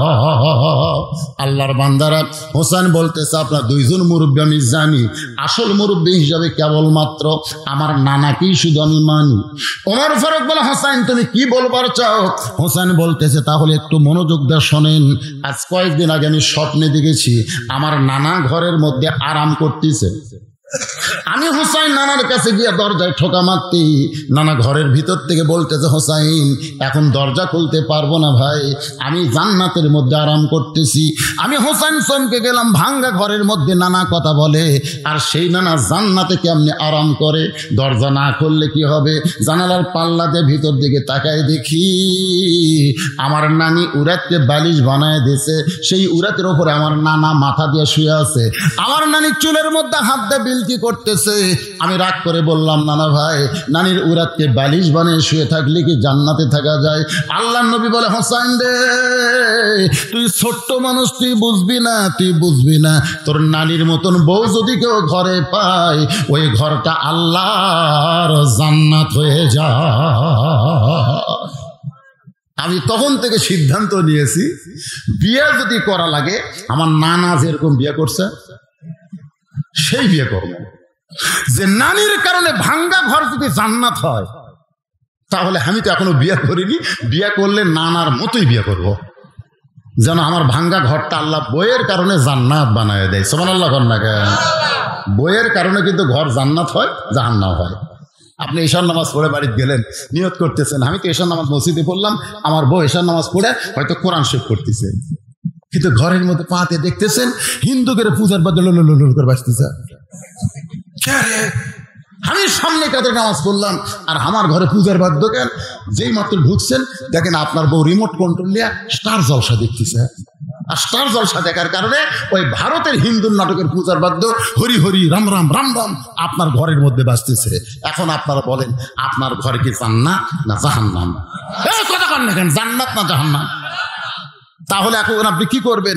ঘর যদি জান্নাত করবার চান, হয় বউ পাল্টান লাগবে, আর কথা হয় না। যে কয়টা স্যাটেলাইটের মাধ্যমে আমার বাস শুনতেছে, ওরা কি করবি? জুয়ানপুরের সেক্রেটারি বলবি খবরদার এই বক্তা দানের এই মঞ্চে না আসে। দরকার হলে ওরা স্বামী ছাড়বি, কিন্তু স্টার জলসা ছাড়বি না। কথা কন না কেন ভাইরে, কথা কন না কেন?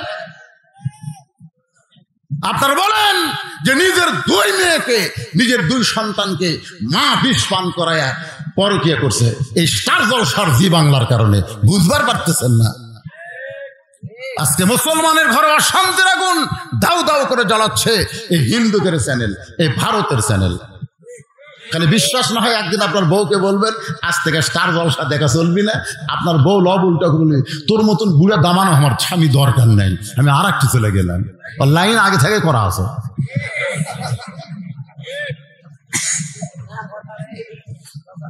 পিছনে যারা বসে আছেন আমার কথা কি বুঝতেছেন? হোসাইন বাবার কাছে গিয়ে বলে বাবা মেহেরবানি করে বলেন তো আমার মা আপনার কেমন বউ? আমার মা আপনার কেমন বউ? অতালির চোখে দর দর করে পানি পড়তেছে। সুবহানাল্লাহ। হোসেন বলে, বাবা আপনি যেমন আমার মাকে বিয়ে করে আপনার ভাঙ্গা ঘরকে জান্নাত পাইছেন, শুধু জান্নাত পান নাই, আমার মা হলো খাতুনি জান্নাত। ও বাবা, আমার নানা যেমন বিয়ে করছে আমার নানি, ভাঙ্গা ঘর আল্লাহ জান্নাত বানায় দিছে। ভাবিয়া করিও কাজ, করিয়া ভাবিও না আমি এখনো বিয়ে করিনি বাবা, বিয়ে করার আগে দেখা শোনা বিবাহ করতে। ওমর ফারুক বলে, হোসাইন আমি যে মেয়ের ঘটকালি করতেছি এই মেয়েটা অত্যন্ত ভালো বাবা, এই মেয়েটা অত্যন্ত ভালো। ওমর ফারুকের মুখের দিকে তাকায় হোসেন বলতেছে, আপনি মনে কষ্ট নিয়েন না, আপনার ভালো হলে চলবে না, আমার হওয়া লাগবে। বিয়ে কি আপনি করবেন না আমি করব? বলে তোমার সঙ্গেই ঘটকালি করতেছি, তাহলে আপনি ভালো বললে হবে না, আমার ভালো বলতে হবে। ওমর ফারুক বলে, হোসেন তুমি কেমনি মেয়েটাকে খারাপ বলতেছো? ওমর ফারুকের দিকে তাকায় হোসেন বলে, আমি মেয়েটাকে খারাপ বলতেছি না, তবে আমি সিদ্ধান্ত নিয়েছি যেই মেয়ে আমার 3টা প্রশ্নের উত্তর দিবার পারবে আমি সেই মেয়েকে বিবাহ। যেই মেয়ে আমার কয় প্রশ্ন? 3টে প্রশ্নের উত্তর দিবার পারবে আমি সেই মেয়েকে বিয়ে করতে চাই। ওমর ফারুক বলে, হোসাইন তুমি যে 3টা প্রশ্ন করবে বাবা, সেই প্রশ্নগুলো কি কি? হোসাইন বলতেছে, আমি কি পাগল নাকি? আমি যাকে প্রশ্ন করব তার সামনেই প্রশ্ন আউট হবে, অন্য কারো সামনে প্রশ্ন আউট করব না। ওমর ফারুক বলে, আলী রে, রাসূল বলেছেন আনা মাদিনাতুল ইলমি ওয়া আলী বাবুহা, আমি হচ্ছি ইলমের শহর, আলী হচ্ছে তার দরওয়াজা। তুমি এত বড় জ্ঞানী ব্যক্তি, বলো তো হোসেন যে 3টা প্রশ্ন করবে এ সম্পর্কে তোমার ধারণা কি? আলী বলতেছে, জীবনের প্রথম শুনলাম। সুবহানাল্লাহ। হোসেন যে 3টা প্রশ্ন করে বিয়ে করবে এইটা আমি বাবাও কোনোদিন জানতে পারি নাই। ওমর ফারুক বলতেছে, আলী রে, আমার ঘটকালি আল্লাহ কবুল করে নাই। কানতে কানতে মেয়েটার ঘরের দরজায়, মা আমার আব্দুল্লাহকে স্বামী বলে স্বীকার কর মা, তোর দুনিয়াও শান্তি আখেরাতেও শান্তি হবে। মেয়েটা বলতেছে, একটা বারের জন্য আপনি বলেন আব্দুল্লাহ ভালো, আব্দুল্লাহ ভালো, হোসেনের চাইতে আব্দুল্লাহ ভালো, আমার কোনো আপত্তি নাই, কিন্তু আব্দুল্লাহর চাইতে হোসেন ভালো হয় তাহলে আমি আপত্তি জানাই। ওমর ফারুক বলতেছে, মা আমার আব্দুল্লাহর চাইতে হোসেন 100 গুণ 200 গুণ ভালো হতে পারে, কিন্তু হোসেন তো তেমন একজন ছেলে না যে তুমি বিয়ে বসবার চাইলেই তোমার বিয়ে করবে, বরং যাকে বিয়ে করবে তাকে 3টা প্রশ্ন করবে, উত্তর দিবার পারলে বিয়া, নচেত বিয়া করবে না। যেই প্রশ্ন আমি জীবনেও শুনি নাই, তার বাপও জীবনের জানে না, তাহলে তুমি কেমনে উত্তর দিবা? মেয়েটা ঘরের ভিতর থেকে বলে, ইয়া আমিরাল মুমিনিন, হোসেন কি 3টা প্রশ্ন করবে আমি জানি না, তবে আমার ঈমান বলতেছে আমি না পারলেও আমার আল্লাহ পারাবে। সবচাইতে সুন্দর আমল লিয়াবলুয়াকুম আইয়ুকুম আহসানু আমালান, সবচাইতে সুন্দর আমল হলো ঈমানের বলে বলিয়ান হয়ে কেউ না পারলেও আল্লাহ পারবে বিশ্বাস করা। সুবহানাল্লাহ। কন্যা আপনাকে ঈমান কি কয়? একজন আমাকে বলছে, হুজুর যতই ওয়াজ করেন, যতদিন বেঁচে আছে ওই চেয়ার সাইড দি, আপনি যতই ওয়াজ করেন। আমি বললাম, তোর ঈমান কি কয়? আমার ঈমান এটা কয়। হাই রে পাগল রে, তুইজ্জু মান তাশা তুযিল্লু মান তাশা বিয়াদিকাল খায়র ইন্নাকা আলা কুল্লি শাইইন কাদির। সম্মান দিয়া চেয়ারত বসানোর মালিককে, আমার ঘাড় ধরে নামানোর মালিককে, ভালো মন্দর মালিককে, সমস্ত ক্ষমতার মালিককে। আপনাকে ঈমান কি কয়? কয়েকদিন আগে কিন্তু একজন টাকলা ছিলেন না আপনারা? ওয়াজের শুরুতে যখন এই বছর ওয়াজ শুরু করি, হাইরে টাকলার মোশান ভাই, বিসমিল্লাহ তুলে দিবি, রাষ্ট্রধর্ম তুলে দিবি, ইয়ে করবি সে করবি, আলিমদের দাড়ি কামড়া দিবি, একেবারে ভাবে গেছে আলিমদের দাড়ি কামড়া দেব। আমরা কইলাম, আল্লাহ বর্তমান তো আন্দোলন করার কোনো রাস্তা নাই, মিছিল করলি পুলিশ আগে হামা করে ধরবি, ভাই দরকার নাই। গোপনে আমরা আল্লাহ বললাম, আল্লাহ আল্লাহ, দুনিয়ার সব আদালত নষ্ট হয়ে গেলে তোমার আদালতে তো কিছু বিচার আছে।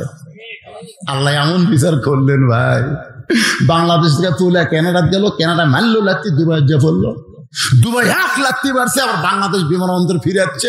শালা কোন দিক দিয়ে পড়ে গেছে অনুবীক্ষণ যন্ত্র দিয়ে খুঁজে দেখা যায়নি। তাহলে আল্লাহ তাকে উপর তুলবারও পারে, আবার লাত্তি দিয়ে নামে দিবারও পারে। ধরে কোন কথা কন না কেন?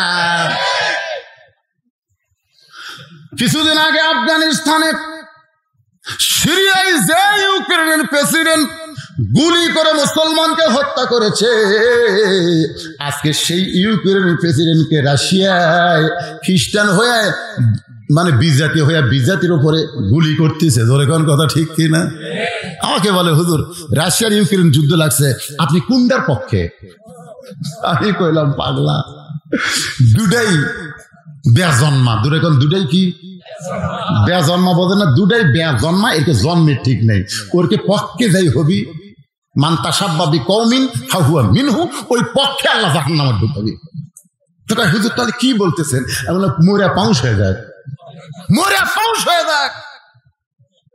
এখন আবার শুনতেছে আমেরিকা নাকি চীনের উপর হুমকি মারতেছে, মারুক শালা, ওরা মেরে মেরে ওরা পাউস হবে, মাঝখানতে আমরা গোটা পৃথিবী ফাঁকা পেয়ে যাবো। জোরে কোন কথা ঠিক না? যখন করোনা আসলো, আমাদের বাংলাদেশের করোনার জন্য আমি কিন্তু দোয়া করছি। দোয়া করার পরে চুপ চুপ চুপ চুপ করে কিছুক্ষণ কই, তখন আমার মুসল্লি একদিন বলতে যে, হুজুর আপনি তো করোনা মুক্তির জন্য বাংলাদেশে দোয়া করেন, তারপর যে 1-1 মিনিট চুপ চুপ করে করেন, সেটা কি? আমি বলি, সেটা হচ্ছে ভারত করোনা থাক, আমেরিকা থাক, এইগুলো দেশ থাক। এইগুলো দেশে কেন থাকবে? বলে আমেরিকায় যতদিন করোনা থাকবে, আমেরিকা কোন মুসলিম কান্ট্রিকে আক্রমণ করবে না। জোরে কোন কথা ঠিক? কেন ওরা নিজেরাই বাঁচার খালি চেষ্টা করবি। দেখেন, যেদিন থেকে করোনা আছে সেদিন থেকে আমেরিকা কোন দেশে ধরছে, খালি ওরাই বাঁচার চেষ্টা করতেছে। বাবরি মসজিদ ভাঙ্গা গুঁড়া করে দিল এই ভারতের বিজাতেরা। জোরে কোন কথা ঠিক কিনা? ওর তো করোনা ধরে মরে শেষ হয়ে যাক। ভারতে কিছু আমার মুসলিম ভক্ত আছে, তারা আমারও আসলে, আমি ওদেরকে বললাম, ভাই ভারতে মুসলমানের খবর কি? আলহামদুলিল্লাহ হুজুর, মুসলমানের ধরতেছে না। কিন্তু আমাদের বাংলাদেশে করোনা আসতোই না, কিন্তু আমাদের কতগুলো ওদের বেশি যাওয়া আসা করে, উঠি যাওয়া ঠিক মতো এরকে জন্যই বলে পার হয়ে যাচ্ছে। তারপর আমাদের দেশ আল্লাহ করোনা দিবি 3 বছরে মাত্র কয় হাজার, 29,000। এটা মরা কেরে করোনা পর্যন্ত বাংলাদেশে এসে কানতেছে। আল্লাহ, এরা যে খাপসার খাপসা, যে জ্ঞান্দরের জ্ঞান্দ, যে অপরিষ্কার, এরকে শরীরের মধ্যে ঢুকতে আমাকে ভয় লাগতেছে। ওরা মরবে না, আমরা মরবো, মানে করোনায় মরার ভয় করতেছে আমাদের অবস্থা দেখে। এ দেশে করোনা থাকবে না ভাই, দান আল্লাহ করোনা মুক্তি বাংলাদেশ দান করুক। জোরে কেন আমিন। আল্লাহর বান্দার একটু মনোযোগ দিয়ে শুনবেন। মেয়েটা বলতেছে, আমিরুল মুমিনিন হোসেন কি 3টা প্রশ্ন করবে আমি জানি না, তবে আমার ঈমান বলতেছে আমি না পারলেও আমার আল্লাহ পারাবে। জোরে বলেন, কে পারাবে? সঙ্গে সঙ্গে হযরত ওমর হযরত আলীর বাড়িতে এসে বলতেছে, আলী রে, তারিখ করতে চাই। হোসেন বলে, কিসের তারিখ? ওমর ফারুক বলে, বিয়ার তারিখ না, তুমি যে 3টা প্রশ্ন করবা, মেয়েটা উত্তর দিবার পারবে কি পারবে না তার তারিখ। আলী চোখের পানি বের করে বলতেছে, আমিরুল মুমিনিন, যেই প্রশ্ন জীবনে আপনি শোনেন নাই, যেই প্রশ্ন আমিও জানি না, সেই প্রশ্নের উত্তর মেয়েটা দিবার পারবে। এত বড় শক্তি আপনি কেমনে পাইলেন? ওমর ফারুক বলে, আলী রে, ইমানের বলে বলিয়ান হয়ে যখন কেউ কথা বলে, তখন সে একলা থাকে না, তার সঙ্গে আমার আল্লাহ থাকে। রে যুবকেরা, একটু মনোযোগ দিয়ে কথাগুলো শোনো বাজান। ওমর ফারুক নির্দিষ্ট তারিখে ডান পাশে বসে গেছে, বাম পাশে হযরত আলী, আর মাঝখানে হোসাইন। সামনে একটা চাদর দেওয়া হয়েছে, ওই চাদরের ওই পারে 18 বছরের যৌবনা মেয়েকে বসানো হয়েছে। বসার সাইজটা খেয়াল করবেন। ডান পাশে যিনি বসেছেন তার নাম হলো হযরত ওমর। জোরে কার নাম কি? বাম পাশে যিনি বসেছেন নাম হলো হযরত আলী, আর মাঝখানে যে বসেছে যুবক হযরত হোসাইন, আর সামনে একটা চাদর দিয়া, চাদরের ওই পারে 18 বছরের মেয়েটাকে বসানো হয়েছে। এই সামনে চাদর দেওয়ার কারণ হলো পর্দা, কারণ একজন 18 বছরের মেয়েকে একেবারে সরাসরি বসানো যাবে না, সামনে একটা পর্দা দেওয়া লাগবে। জোরে বলেন ঠিক কিনা? আজকে দেখবেন একটা মেয়েকে দেখবার গেছে ছেলে, তার বন্ধু বান্ধব, আগেই মেয়ের বাবা কয়ে দিয়েছে ছেলের বাপ, আমি যাওয়ার পারতেছি না ভাই, আমি যাওয়ার পারতেছি না, তবে আমার ছেলে কিন্তু বন্ধু বান্ধব নিয়ে যাচ্ছে। ভালো মতো দেখায়ও, একে ডাইরেক্ট অ্যাকশন, ডাইরেক্ট একে সামনে বসে থেকে এবার এক বন্ধুর কানত কয়, কে রে কেমন বিয়ে কে করবি? ওর বন্ধু করবি না আমি করবি? তোর বন্ধু বলতেছে কেমন লাগতেছে, না মানে ওর বন্ধুর পছন্দ হসা না, ওর বন্ধুর পছন্দ আছে, এই মাল তো দেবো কে রে?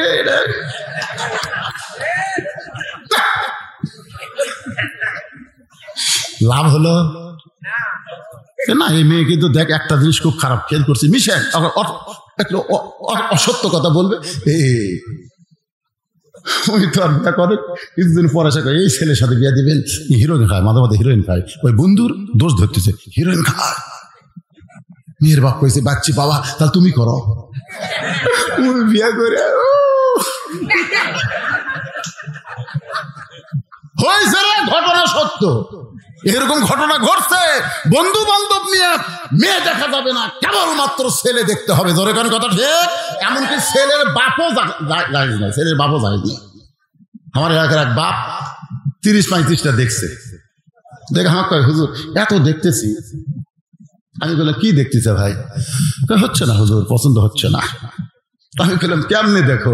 লাড়া ছেড়ে দেখি। আমি মনে মনে করি তুই বেটার বউ দেখবার যায় লাগিয়ে চাড়িস, তুই লুচ্চা হয়ে গেছিস, তোর জীবনে পছন্দ হবি না। জোরে কোন কথা ঠিক না?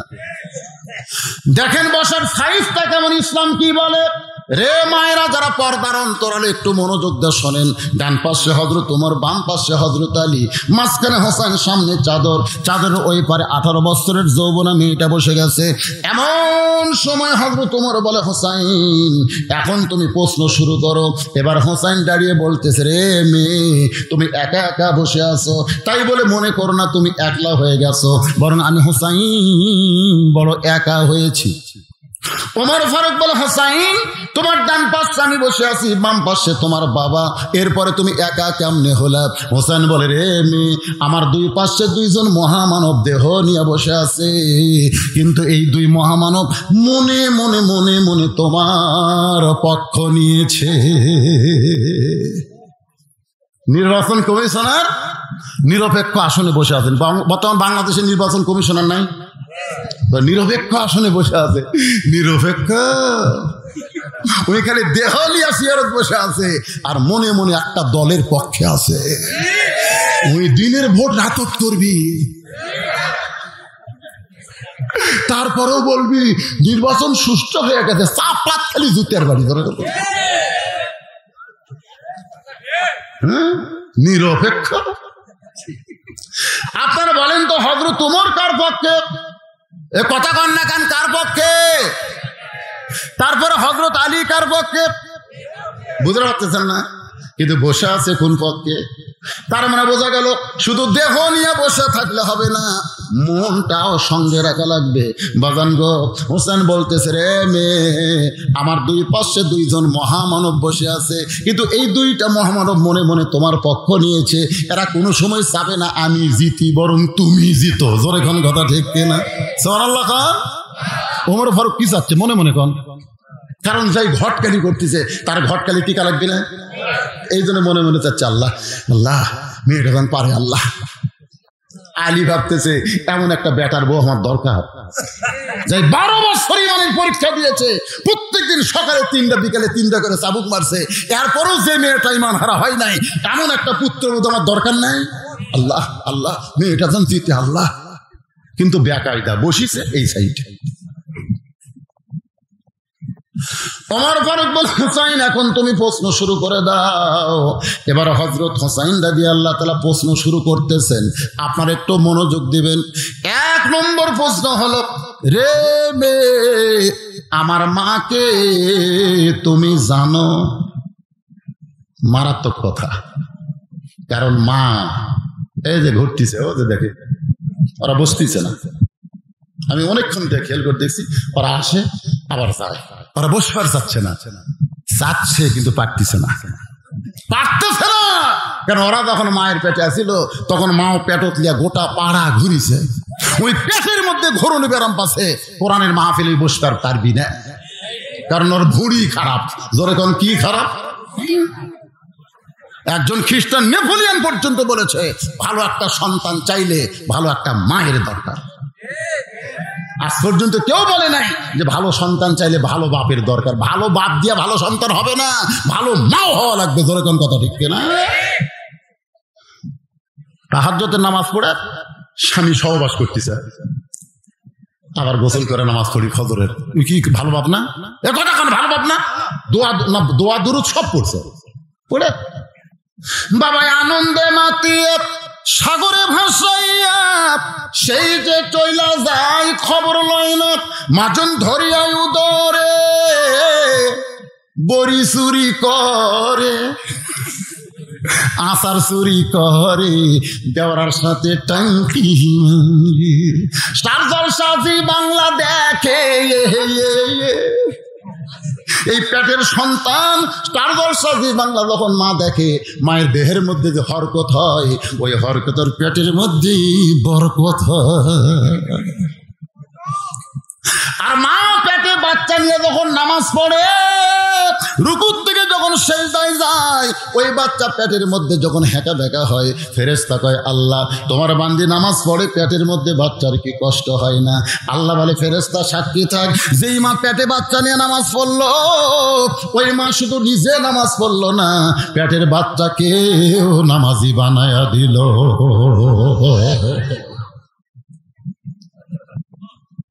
বাজান, আজকে সব ছেলে এক মানের হয় না কেন?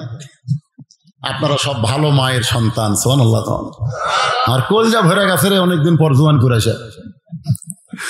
11:25 বাজতেছে, যখন উঠছি তখন কিন্তু 10টা বাজেনি। 10টা বাজছে? 10টা বাজে নাই। 10:45 সময় উঠে এখন 11:25 বাজতেছে। 1 ঘন্টা 45 মিনিটের মতন আলোচনা চলতেছে। এর ভিতরে আপনাদের বর্ষা দেখে আল্লাহর হস্তে এত ভালো লাগতেছে, মনে হয় 11:25 না, কেবল রাত 9টা বাজতেছে। ঠিক না? মাঝখান তো 2-1 টোটা বসা করতেছে, করবো, অসুবিধা নেই। কারণ সবাইকে এক, অনেকে আছে যাদের এই পেশাব কন্ট্রোল করার যন্ত্র খুবই দুর্বল। পেশাব কন্ট্রোল করার একটা যন্ত্র আছে না? কথা কর না, আছে না? হ্যাঁ, আজকে কোরআনের মাহফিলে আল্লাহর কোরআনের মহব্বতে পেশাব যদি কেউ কন্ট্রোল করে, আল্লাহ বলেছেন ওয়ানুনাজ্জিলু মিনাল কোরআনি মা হুয়া শিফাউ ওয়া রাহমাতুল লিল মুমিনিন। যারা আল্লাহকে বিশ্বাস করেছে, শোনো, এই কোরআনের মহব্বতে ঘন্টার পর ঘন্টা পেশাব কন্ট্রোল করে যদি বসে থাকতে পারো, কোরআন যাবতীয় ঔষধ হিসাবে আমি আল্লাহ নাজিল করেছি। পেশাব জাতীয় যত ব্যারাম আল্লাহ সব ভালো করে দিবে। আর সামান্য পেশাব লাগার কারণে যায় যা। এই কোরআন যেমন সুপারিশ করবে, তেমন কোরআনের অভিশাপ আছে না নাই? জোরে কোন আছে না নাই? এমন অভিশাপ দিবে, পেশাব বন্ধ হবে না। রাত্রে বিছনায় ঘুমাতে গেলে পলিথিন তলে দিয়ে ঘুমান লাগবে। স্বামী আমার ছোট বাচ্চা হচ্ছে, টপ টপ করে খালি পড়তিছে। আল্লাহর কোরআনকে মহব্বত করেন। হোসাইন বলতেছে, রে মেয়ে, আমার 1 নম্বর প্রশ্ন হলো, আমার মাকে তুমি জানো? আমি কোন মায়ের সন্তান, কোন মায়ের পেটে ছিলাম আমি? আমার মা সম্পর্কে তোমার জানা আছে? সঙ্গে সঙ্গে মেয়েটা পর্দার ওপার থেকে বলে, হোসাইন, আমি আপনার মাকে চিনি। কি কইছে? আমি আপনার মাকে চিনি। সঙ্গে সঙ্গে হযরত ওমর ফারুক জিহ্বার কামড় খাইছে, আর হযরত আলীর চোখ দিয়ে দর দর করে পানি পড়তেছে, আর মাঝখানের হোসাইন মুস্কি মুস্কি হাসতেছে। 3 বিচারকের চেহারা 3 রকম। ডান পাশে যিনি বসে আছেন জিহ্বায় কামড় খাইছে, বাম পাশে হযরত আলীর চোখ দিয়ে দর দর করে পানি পড়তেছে, আর মাঝখানের হোসাইন হাসতেছে। ওমর জিহ্বাত কামড় খাওয়ার কারণ হলো প্রথম প্রশ্নই আউট হয়ে গেল। 3টার উত্তর তো দূরের কথা, 1 নম্বরে আউট হয়ে গেল। আর হযরত আলীর কান্দার কারণ হলো, তুই কেমনে চিনবি হোসেনের মাকে? আমি স্বামী হইয়াই পুরাপুরি চিনতে পারি নাই। সুবহানাল্লাহ। স্বামী হইয়া পুরাপুরি চিনতে পারি নাই। গভীর রাত্রে দুনিয়া থেকে বিদায় নিয়েছে, গভীর রাত্রে তাকে দাফন করা হয়েছে। গভীর রাত্রে হযরত আলী কান্দের বলে, আল্লাহ আমার বিবি ফাতেমার প্রতি খুশি হয়ে গেছে, আল্লাহ ফাতেমার প্রতি তুমি খুশি হয়ে যাও। দোয়া করার পরে তাকায় দেখে এই মাত্র ফাতেমার কবর দিল, সেই কবর নাই। সামনে 4-5টা পুরাতন কবর দেখতে পাই। আলী খুঁজতেছে নতুন কবর, কিন্তু জান্নাতুল বাকিতে শুধু পুরাতন কবর। এই মাত্র নতুন কবর গেল কোথায়? নতুন কবর ফাতেমার কবর কোথায় রে?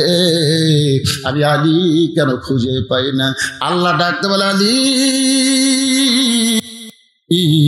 আমার ফাতেমা পর্দা নিশি, আমি আল্লাহ জোহরা ডিগ্রি দিয়া ফাতেমার কবরকে পর্দা করেছি।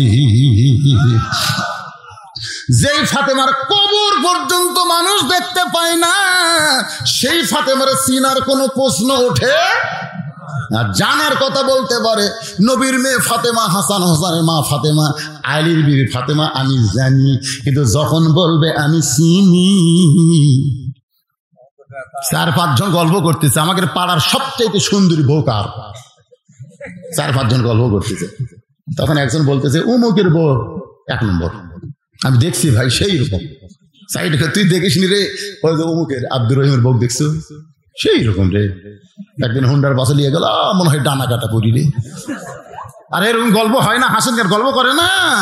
আপনার বলেন তো, যাদের বউকে নিয়ে গল্প করতেছে ওই স্বামীগুলা জান্নাতে যাবে? আপনি কাগজ কলম লেখালেন, তারা জীবনেও জান্নাতে যাবে না। আর দায়ুসু লা ইয়াদখুলুল জান্নাহ, লা ইয়াদখুল, কখনোই জান্নাতে প্রবেশ করবে না। সাহাবারা বললেন, হুজুর দায়ুস কোন নারী? রাসূল কয়, তোমরা নারীর উপরে এত গরম কেন? দায়ুস কোন নারী না, দায়ুস হলো ওই সকল পুরুষ যাদের অধীনে নারীরা পর্দা করে না। তোমার বউ গোটা পাড়ার লোক চিনে, তুই কি মরদ রে? হাসতেছেন কেন? হাসতেছেন কেন? আজকে মায়েরা বুঝতেছে ওয়াজ কারে কয়, জোরে কোন ঠিক? ও মা, আপনারা এমন একজন মা, আপনাদের পেট থেকে নবী আইছে, যত নবী দুনিয়াতে আইছে সমস্ত নবীদের মা আছে না নাই? জোরে কোন আছে না নাই? শুধু আদম নবীর মা নাই, কিন্তু ঈসা নবীর বাপ না থাকলেও কিন্তু মা আছে। জোরে কোন ঠিক কিনা ভাই? যত আল্লাহর ওলি তাদের মা আছে না নাই? সাহাবীদের মা আছে না নাই? আলেমদের মা আছে না নাই? বাজান, মায়ের পেট থেকে সন্তান, সেই মাটা কেমন একটু বোঝানোর জন্য বলতেছে। মেয়েটা বলে, হোসাইন আপনার মাকে আমি চিনি। অনেক সময় চলে যায়, উত্তর হইল কি হইল না। মেয়েটা জানতে চায়। উমর ফারুক বলতেছেন, মা কেমনে হবে? হোসেন প্রশ্ন করেছে, আমার মাকে জানো? আর তুমি উত্তর দিলে চিনি, তুমি কেমনে চিনবা? সঙ্গে সঙ্গে মেয়েটা বলে, হোসাইন আপনার মায়ের চোখের ভুরু জোড়া ছিল, আপনার মায়ের বাম গালে কালো একটা তিল ছিল, থুতুনির তলে লাল একটা দাগ ছিল। সঙ্গে সঙ্গে আলী চিল্লায় বলে, মা যা বলছিস বলছিস মা, আর বলিস না, আর বলিস না। এই 3 জনের মধ্যে একজন পর পুরুষ আছে। যা বলছিস বলছিস মা, আর বলিস না। আমরা 3 জনের মধ্যে একজন পর পুরুষ আছে, আর পর পুরুষের সামনে আর বেশি বলা যায় না। আপনারা বলেন তো 3 জনের মধ্যে পর পুরুষকে? হযরত ওমর সম্পর্কে রাসূল বলেছেন, আমার পরে কেউ নবী হলে লাউকানা ওমর। নবুয়তের দরজা বন্ধ হয়েছে বলে ওমর নবী হওয়ার পারে নাই, তবে নবী হওয়ার সব যোগ্যতা আল্লাহ ওমরকে দিয়েছে। সেই ওমর যদি পরপুরুষ হয়, তাহলে মুরিদের বইয়ের কাছে পীর কোন পুরুষ? জোরে কান, মুরিদের বইয়ের কাছে পীর সাহেব কোন পুরুষ? আপনাকে এলাকায় পীর মুরিদি নাই নাকি? আল্লাহর ধন নবীরে দিয়া আল্লাহ গেছে গায়েব হইয়া, নবীর ধন খাজানিয়া শুয়া আছে আজমিরে, কেউ ফিরে না খালি হাতে, খাজারে তোর দরবারে। হঠাৎ চিল্লায় বলে, মা তুমি কেমনে বললে হোসেনের মায়ের চোখের ভুরু জোড়া ছিল? কারণ এটা আমি বলতে পারি, আমার বউ হওয়ার কারণে। বাম গালে কালো একটা তিল ছিল। হোসাইন বলতে পারে তার মা হওয়ার কারণে থুতনির তলে লাল একটা দাগ ছিল। এটা হাসান বলতে পারে কারণ ফাতেমা তার মা হওয়ার কারণে। তুমি রোম দেশের জেলখানায় বন্দি থাকা একটা মেয়ে কেমনে বললা মা, তুমি কেমনে বললা? মেয়েটা বলে মুরব্বী, ওই রোমের জেলখানায় যখন আমি বন্দি ছিলাম, সকাল বলে 3টা করে চাবুক মারতো, বিকেল বেলায় 3টা করে চাবুক মারতো। ওয়ালা নাবলু ওয়ান্নাকুম বিশাইইম মিনাল খাউফি ওয়াল জুই ওয়া নাকসিম মিনাল আমওয়ালি ওয়াল আনফুসি ওয়াস সামারাতি ওয়া বাশশিরিস সাবিরিন।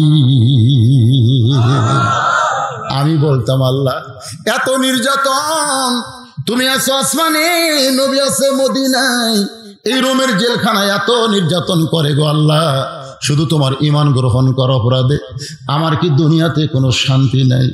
মেয়েটা বলে হোসাইন, এমন কথা বলে কানতে কানতে আমি যখন বেহুশ হয়ে পড়ে যেতাম, ওই বেহুশ অবস্থায় একদিন আমি দেখি আমার শিয়রের পাশে নূরের একটা পুতুলি বসে বসে কাঁদতেছে।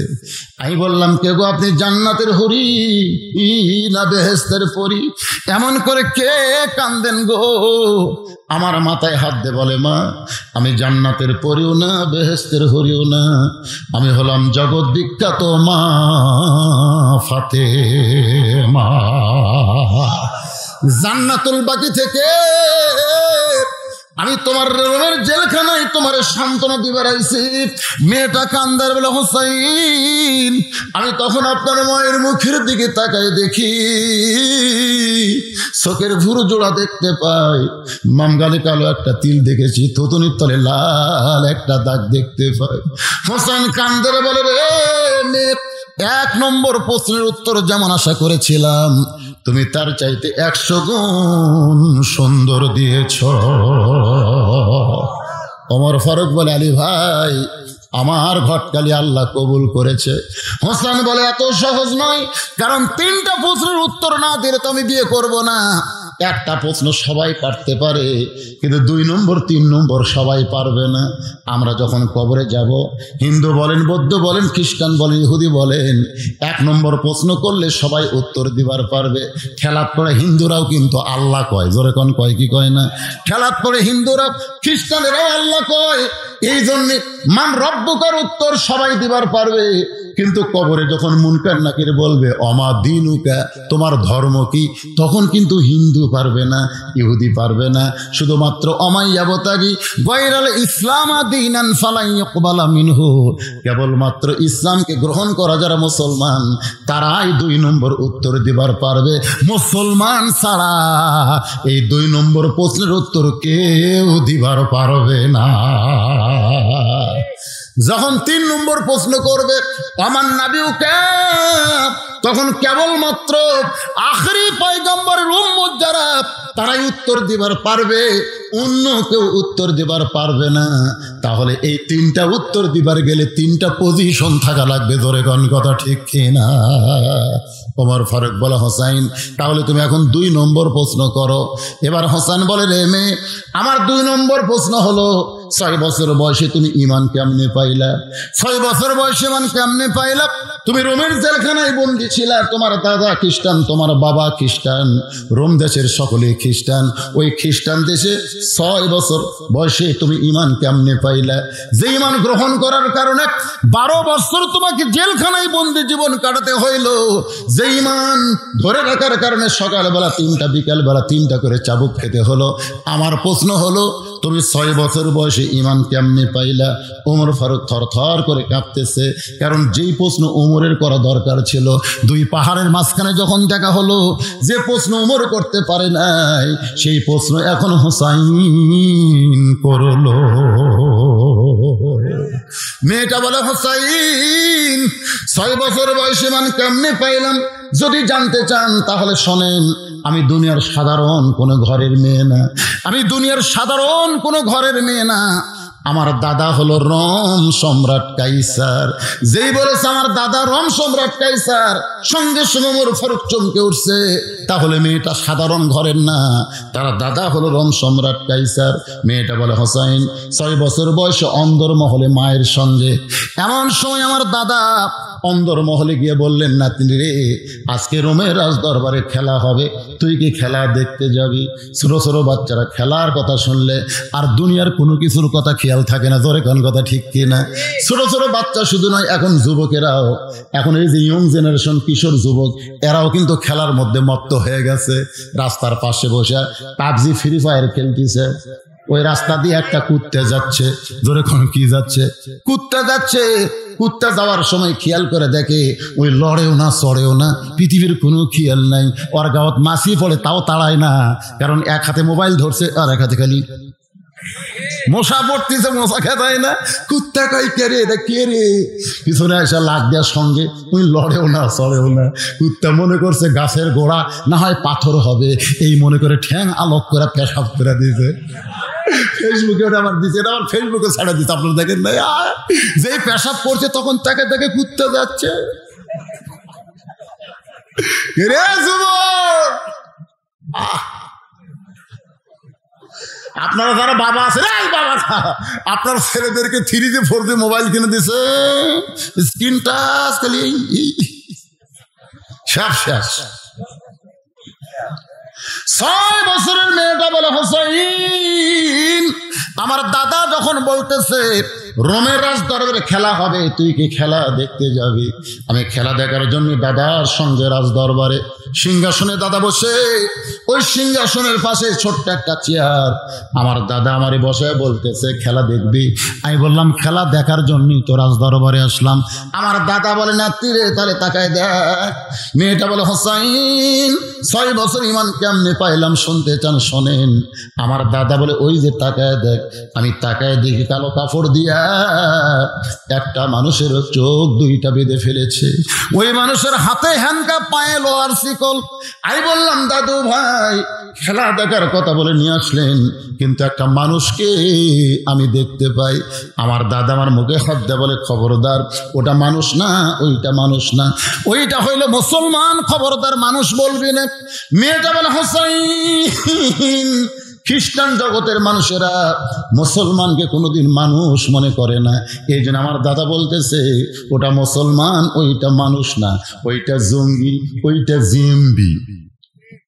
এই যে মাঝে মধ্যে জঙ্গি জিএমবি ধরা পড়লো না, তা আমার মেজো মেয়ে আমাকে বলতেছে, আব্বু এই জঙ্গিরা কোন জঙ্গল থাকে, মানে বোঝেনি। প্রতিদিন যে কয় জঙ্গি ধরা পড়লো, আর কি সুন্দরবন থাকে না, কোথায় থাকে? তা আমি আমার মেয়েকে বললাম, মা যেদিন তোমার বাবা ধরা পড়বে না, সেই দিন এরকম বলবে বদরুশিদ নামে একটা জঙ্গি ধরা পড়ছে। যেই বলছি ভাই, আমার মেয়ে হাউমাউ করে কান্না শুরু করছে। আমি বললাম, মা কান্দো কেন? বলে, বাবা আমি এতদিন মনে করতাম জঙ্গি মানে জঙ্গল থেকে বের হয়, কিন্তু এখন বুঝলাম কোরআনের যারা হক কথা কয় তাদেরকে বাতিল জঙ্গি জিএমবি বানায়। এরা মুসলমান নয় রে, এরা জঙ্গি, এরা জিএমবি। মেয়েটা কান্দার বলে, হোসাইন 6 বছর বয়সে ইমান কেমনে পাইলাম শোনেন। আমার দাদা বলতেছে ওটা মানুষ না রে, ওইটা হলো মুসলমান। আমি তখন বললাম, দাদু ভাই ওই মুসলমানকে নিয়ে আপনি কি খেলা খেলবেন? আমার দাদা বলে, ওই যে তাকায় দেখ। আমি তাকায় দেখি আগুনের একটা চুলাই দাও দাও করে আগুন জ্বলতেছে। আমার দাদা বলতেছে ওই মুসলমানকে হাত পাও বেঁধে ওই আগুনের চুলার মধ্যে ফেলে দিব, মুসলমান পুড়ে ছারখার হয়ে যাবে। আজকের খেলার নাম হলো মুসলমান মারার খেলা। আজকে খেলার নাম কি? আজকে খেলার নাম হলো গোটা বিশ্বে মুসলমান মারার খেলা শুরু হয়েছিল। জোরে কোন কথা ঠিক কিনা? আপনি সিরিয়ার দিকে তাকাবেন, সিরিয়ার দিকে তাকান, চেচনিয়া, বসনিয়া, আফগানিস্তান, কাশ্মীর, এমনকি মায়ানমার, এমনকি আপনি দেখবেন ইরাক, ইরান, সব দেশে মুসলমান একটা মারার খেলা। ফিলিস্তিনে মুসলমান মারার খেলা। জোরে কোন কথা ঠিক কিনা? গোটা বিশ্বে মুসলমান মারার খেলা। তখন কিন্তু কোন আন্তর্জাতিক বিশ্ব কথা বলে নাই। এখন ইউক্রেনকে রাশিয়া ধরছে, কোন মুসলমানের কথা বলা দরকার নাই, যা করার করবি। জোরে কোন কথা ঠিক কি না? আল্লাহর বান্দারা একটু মনোযোগ দিয়ে খেয়াল করবেন। মেয়েটা বলে, হোসাইন 6 বছর বয়সে কেমনে ঈমান পাইলাম শোনেন। আমি তখন দাদু ভাইকে বললাম, দাদু ভাই ওই মুসলমানকে মাফ করা যায় না? এই মুসলমান মারার খেলা বন্ধ করে ওই মুসলমানকে কি মাফ করা যায় না? আমার দাদা বলতেছে 100 বার মাফ করা যায়। যদি মুসলমান একটা বারের জন্য বলে আল্লাহ রাসূল মানি না, সঙ্গে সঙ্গে চোখের বাঁধন খুলে দিব, হাতের হ্যান্ডকাপ খুলে দিব, পায়ের শিকল খুলে দিব। মেয়েটা বলে, হোসাইন আমি 6 বছরের ছোট্ট মেয়ে চেয়ার থেকে উঠে গিয়া ওই মুসলমানের সামনে বললাম, মুসলমান তুমি যদি বাঁচবার চাও তাহলে একটা বারের জন্য বলো আল্লাহ রাসূল মানি না। আমার দাদা তোমার চোখের বাঁধন খুলে দিবে, তোমার হ্যান্ডকাপ খুলে দিবে, তোমার পায়ের শিকল খুলে দিবে। যদি বাঁচতে চাও একটা বারের জন্য বলো আল্লাহ রাসূল মানি না। মেয়েটা বলো, হোসাইন। মুসলমান সংস্বরে চিৎকার করে বলতেছে, রে ছোট্ট মেয়ে, তোমার কাছে জীবনের দাম বেশি, কিন্তু একজন মুসলমানের কাছে জীবনের চাইতে ঈমানের দাম বেশি। দরকার হলে মুসলমান গোটা পৃথিবী ছাড়বে, কিন্তু এক মুহূর্তের জন্য আল্লাহ রাসূল ছাড়বে। সঙ্গে সঙ্গে আমার দাদা চিৎকার করে বলতেছে, আর দেরি করা যায় না। এতগুলো শক্তির সামনে একটা মুসলমান মাথা নত করলো না। এরা হাত পাও বান্ধে উত্তপ্ত, আগুনের মধ্যে ফেলে দাও। মেয়েটা বলতে, হোসাইন ওই মুসলমানকে যখন আগুনের দিকে নিয়ে যায় তখন আমি বললাম, দাদু ভাই আমি খেলা দেখতে চাই, তাই বলে মানুষ মারার খেলা আমি দেখব না। আমার দাদা বলতেছে, দেখতেই হবে, অন্দর মহল থেকে তরি নিয়ে এসেছি দেখানোর জন্য দেখতেই হবে। আমার বাম হাতখানা দাদা জোর করে ধরে রাখলো।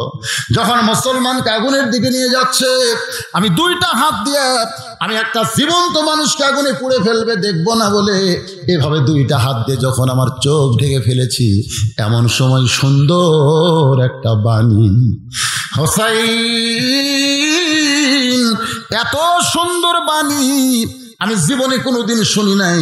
সেই বাণীটা হলো, লা ইলাহা ইল্লাল্লাহু মুহাম্মাদুর রাসূলুল্লাহ।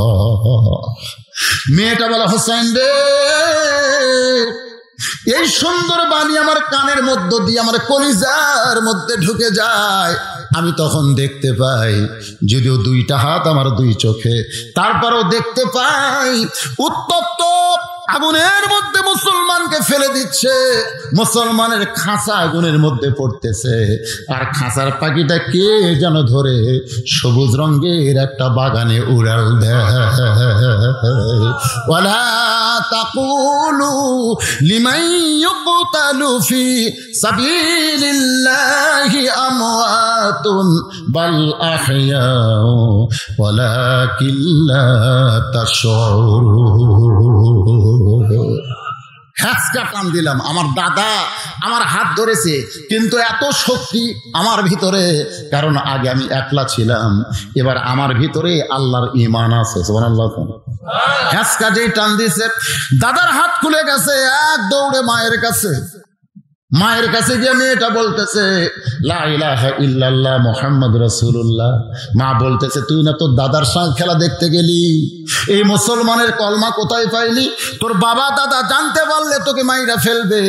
আমি তখন সাহস করে বললাম, মা এ কলমাওয়ালারা কোনোদিন মরে না, সবাই মোরা পাউশ হয়ে যাবে, কিন্তু এই কলমাওয়ালারা কোনোদিন মরবে না। এক দৌড় এসে দেখি আমার দাদা শাহবাগের মিছিল করতেছে। জোরে কান, কিসের মিছিল? শাহবাগের মিছিল বোঝেন? আমাদের ঢাকায় একটা শাহবাগ আছে, যখন কাউকে ফাঁসি দেওয়া হয় তখন এই শয়তানেরা মিছিল শুরু করে দেয়। জোরে কোন কথা ঠিক কিনা? আমার দাদা সৈন্যদের মিছিল করতেছে, মুসলমান পুরা ছাই হয়ে গেল, মুসলমান পুরা ছাই হয়ে গেল। আমি এতগুলো সৈন্যর ভিতরে আমার দাদার সামনে গিয়ে বললাম, দাদা ইমানের বল কারে কয় দেখেন, দাদা কানার ভাগ্যে ধন মিলে না, সামনে পড়ে আছে সোনা কানা দেখতে পায় না, মাটি মনে করে ফাইলা দেয় হাতে তুলে নেয় না, কানার ভাগ্যে ধন মিলে না, হায়রে কপাল মন্দ। আপনারা বাংলা পড়া পারেন, ইংরেজি পড়া পারেন, যে কোরআন শুদ্ধ হারি না বাবা, একসাথে আশ্চর্য ধরনের কথা, কেবল এরকে দৃষ্টান্ত দিচ্ছে আর এই সময় এরা উঠলো করে। আরে এই এরা কোন মাদ্রাসার থেকে যাচ্ছে রে? না না, একজন উঠলে তো একসাথে জামাত ধরে উঠছে। সুবহানাল্লাহ, এরকে জামাত খুব মজবুত, বুঝলেন, খুব মজবুত। কি ব্যাপার হচ্ছে আপনারা বলেন তো, বাংলা ইংরেজি ঘটঘট করে কয় কি কয় না? যে কোন শব্দ হয় দেখে ঠিকই, কিন্তু হাইরে কপাল মন্দ, মানে চোখ আছে কিন্তু হাইরে প্রতি অক্ষরে 10টা করে নেকি। যখন প্রথম আয়াত নাজিল হচ্ছে ইকরা, রাসূল বলেছেন পড়বো না, ফেরেশতা জিবরাইল বলে পড়েন, আল্লাহ নবী বলেন পড়বো না, ফেরেশতা জিবরাইল বলেন পড়েন, নবী বললেন জিবরাইল বারবার পড়তে কও, কি পড়বো সেটা কোনো বলো না, কারণ দুনিয়াতে বহু পড়া আছে, একজন মুসলমান সব পড়া পড়বে না, যেই পড়া চরিত্র গড়ায় সেই পড়ায় পড়তে হবে, ঠিক কি না? এই মাদ্রাসা এসে দেখবেন ছোট্ট একটা বাচ্চা পেশাব করতেছে, দেখবেন 7 বছরের আব্দুল্লাহ পেশাব করতেছে, পেশাব করে দেখলেও সব রে, পেশাব করা দেখা সব, পেশাব করে পানি দিয়ে ধুয়ে তারপরে উজু করতেছে। আব্দুল্লাহ উজু কেন করতেছেন বাবা? এই মাঘ মাসের ঠান্ডার মধ্যে। হুজুর আপনি জানেন না আমরা কোরআন শরীফ পড়ি হুজুর, এটা ধরবার গেলে শরীর পবিত্র করা লাগে। কলজা শান্তি রে। ওই আব্দুল্লাহর বয়সে একটা ছেলে প্রাইমারি পড়ে, ওই পেশাব দিয়ে 40 লিখছে, পেশাব দিয়ে 40 লিখছে, জান্ডি ধরে পেশাবের ফোর্স আছে তো, আগে 4 লিখছে, 4 লিখা শূন্য দিচ্ছে, মারছে দৌড়। আমি দৌড়ে গিয়ে ধরে বললাম এটা কি করলি, কি করলি? পেশাব দিয়ে 40 লিখি কেন? চাষা আজকে পেশাব কম থেকে 40 লিখছি, যেদিন বেশি হবি না 100 লাখ না। আমি বললাম কোন ক্লাসে পড়িস? ক্লাস 2 পড়ি। তো কেমনে পেশাব করা লাগে তোর স্যার শিখাইনি? কিভাবে পেশাব করা লাগে তোর স্যার শিখাই নাই? তখন চাষা কি দেখুন প্রাইমারি পেশাবখানা যায় দেখি আমার স্যারই খাড়া হয়ে পেশাব করে, চাষা আমার স্যারই খাড়া হয়ে করে, ওর স্যারই খাড়া হয়ে মারে, কারণ স্যার জানে ওর যে শিক্ষা দেওয়া হচ্ছে একদম বাগডম ঘোড়াডম সাজা ঢাক বললো ঝাঁঝর বাজা পেশাব কি পায়খানা করতে করতে পড়া যাবে, পড়া যাবি না। আর আলিফ বা তাসা এটা কি? এটা পেশা পবিত্র না হয়ে ধরা যাবে না। হাইরে কপাল মন্দ, চোখ থাকিতে অন্ধ। আজকে এই কোরআনের মাহফিলে বসে আল্লাহর কোরআনকে ভালোবাসেন এরকম কোন কোন আল্লাহর বান্দা আছে? আল্লাহকে একটু হাত তুলে দেখান। লিল্লাহি তাকবীর, হাত নামান। এই কোরআনের জন্য ডাক আসতে পারে, কোরআনের জন্য রাস্তায় বের হওয়া লাগতে পারে, কোরআনের জমিন বাংলাদেশ আবার প্রতিষ্ঠা করা লাগতে পারে। জোরে কোন কথা ঠিক না? রাজি আছেন? আইরে জান দিতে হবে, মাল দিতে হবে। আজকে সব শুনলেন যে প্রাইমারি হাই স্কুল মাদ্রাসা সব জায়গায় সরকার টাকা দেয়, আর এই মাদ্রাসা দেয় না কেন? এটা আপনাদের জন্যে আল্লাহ বরাদ্দ রাখছে। তোরা যতদিন থাকবি এই মাদ্রাসা ততদিন টিকবি। আজকে যারা কোরআনকে ভালোবাসেন তাদের কাছে রুমাল যাবে, গামছা যাবে, মাত্র 5 মিনিট আদায় হবে। আর 100টা কোরআন শরীফ আমি এই মাদ্রাসার জন্য বিক্রি করবো। 100টা কোরআন শরীফ যাদের বাপ মা কবরে গেছে, কেবলমাত্র তাই বাপ মার কবরকে জান্নাত বানানোর জন্য এই মাদ্রাসায় একটা কোরআন শরীফ বাবদ 500 টাকা দান করবেন। 500 টাকা দান করলেই একটা কোরআন দানের সওয়াব আপনার বাপ মা কবরে পাবে। বাপ মার কবরকে আল্লাহ যেন জান্নাত বানায় দেয়। কেন মাদ্রাসার তালবেলুম কোথায়? ভিতরে গামছা নিয়ে ব্যাগ নিয়ে নামো, আর আপনাদের মধ্যে 100টা কোরআন শরীফ নগদে বিক্রি হবে। কোন আল্লাহর পাগল আছেন বাপ মার জন্য একটা কোরআন বাবদ 500 টাকা দিবেন? 500 টাকা দিবেন, আল্লাহ বাপ মার কবরকে যেন জান্নাত বানায় দেয়। কেউ যদি মনে করে হুজুর বাপ মার জন্য 2টা কোরআন শরীফ দিব, তাহলে 1000 টাকা দিবেন, কেউ যদি মনে করে 10টা দেব, 5,000 টাকা দেবেন, কিন্তু কমপক্ষে একটা কোরআন শরীফ, কোন আল্লাহর পাগল আছে নবীর এতিম মাদ্রাসায় কোরআন বাবদ 500 টাকা দান করবেন? টাকা পয়সা হাতের ময়লা, কাফনের কিন্তু পকেট নাই। মাশাআল্লাহ মাশাআল্লাহ, তোমার একজন পাগল তোমার নবীর এতিম মাদ্রাসায় সর্বপ্রথম কোরআন শরীফ বাবদ 500, আর একজন ভাইজান আমার আল্লাহ তোমার কোরআন বাবদ 500 টাকা করছে দেন। 100টা চাইছি, 2টা পাইছি। 3 নম্বরে কোন আল্লাহর পাগল একটা কোরআন শরীফ করে এতিমখানা একটা কোরআন দেওয়া যাবে না? এই মাদ্রাসা একটা কোরআন শরীফ বাবদ 500 টাকা দিবেন, একটা কোরআন দানের সওয়াব আল্লাহ আপনাকে দিয়ে দিবে। আসেন আসেন, যাদের বাপ মা কবরে গেছে, আর ওই যে গামছার মা ব্যাগ না আদায় হচ্ছে, সবাই পকেট থেকে বের করবেন, যিনি যা পারবেন, যার যতটুকু সাধ্য কুলে আল্লাহর রাস্তায় কোরআনকে ভালোবেসে দান করবেন। আল্লাহ তোমার একজন পাগল বান্দা তোমার নবীর এতিম মাদ্রাসায় কোরআন শরীফ বাবদ 500 টাকা দান করছে, আল্লাহ কবুল করেন। আর একজন আল্লাহর বান্দা 500 টাকা দান করছে, 100টার মধ্যে 4টা কোরআন শরীফ পাওয়া গেছে, কোরআন শরীফ বাবদ 500 করে টাকা 4টা পাওয়া গেছে, মাশাআল্লাহ। আল্লাহ আর একজন কোরআন শরীফ বাবদ 500 টাকা দান করছে, আল্লাহর একজন বান্দা 1000 টাকা 2টা কোরআন শরীফ বাবদ করছে দান।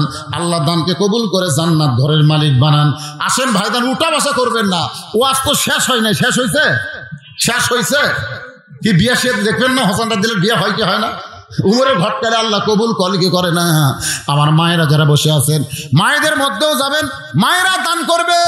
আমার মায়েরা আজকে অনেক দান করবে, কারণ ওয়াজের শুরু থেকে মা বোনদের জন্য ওয়াজ হচ্ছে। মাশাআল্লাহ, 500 টাকা দান করেছে, আর একজন কোরআন শরীফ বাবদ 500 টাকা দান করেছে। এখানে একজন হেল্পার দরকার, মানে কয়টা কোরআন শরীফ হলো এটা খালি হিসাব করবেন। হ্যাঁ, এখানে একজন বসেন, আপনার কামি হলো খালি 500 টাকা এক কোরআন, 500 টাকা এক কোরআন, কয় কোরআন হলো খালি সেটা দেখেন। আল্লাহর আরেকজন পাগল আল্লাহ নবীর এতিম মাদ্রাসায় কোরআন শরীফ বাবদ 500 টাকা দান করেছে, আল্লাহ দানকে 1000 দিলেন। আল্লাহ 2টা কোরআন শরীফ বাবদ 1000 টাকা দান করেছে, আল্লাহ কবুল করেন। আল্লাহ একজন যুবক তোমার নবীর এতিম মাদ্রাসায় কোরআন শরীফ বাবদ 500 টাকা দান করেছে, আল্লাহ কবুল করেন, কবুল করুন, কবুল কর। কি লেখছে রে এটা আবার?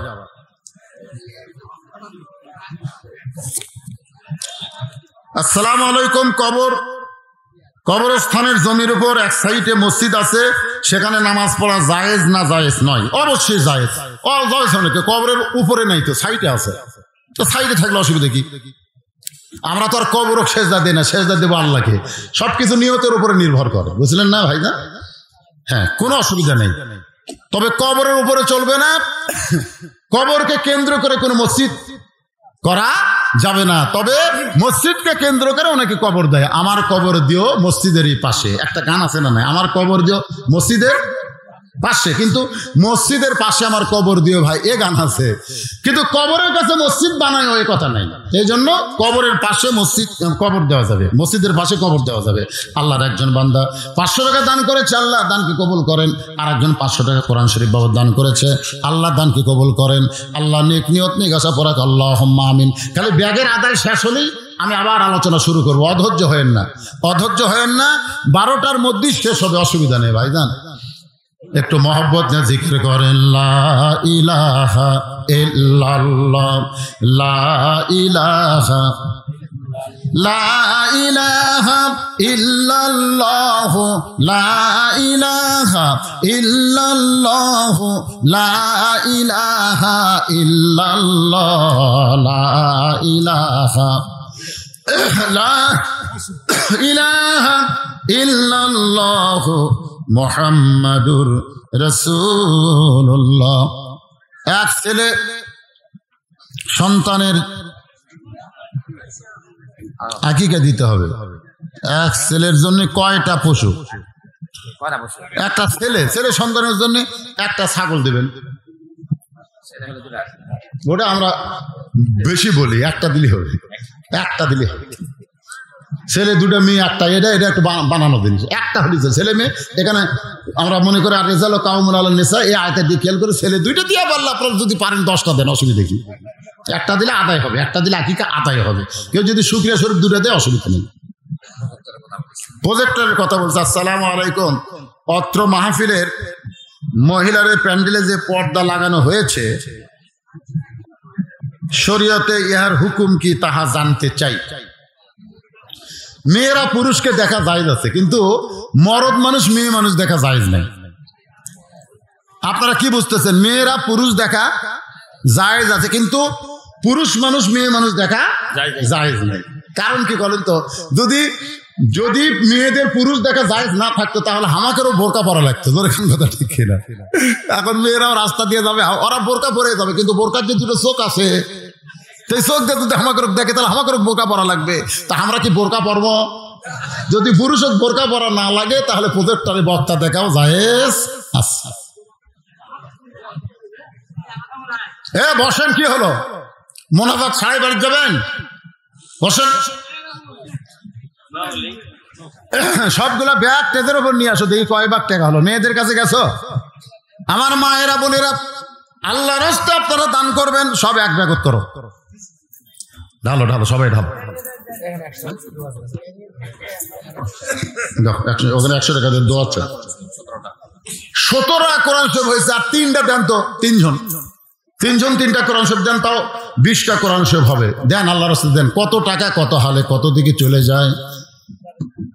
মাদ্রাসায় একটা কোরআন শরীফ দেন, দুনিয়া এবং আখিরাতে পাওয়া যায়। লা ইলাহা ইল্লাল্লাহ, লা ইলাহা ইল্লাল্লাহ, লা ইলাহা ইল্লাল্লাহ, লা ইলাহা ইল্লাল্লাহ, লা ইলাহা ইল্লাল্লাহ, লা ইলাহা, লা ইলাহা ইল্লাল্লাহ, মুহাম্মাদুর রাসূলুল্লাহ।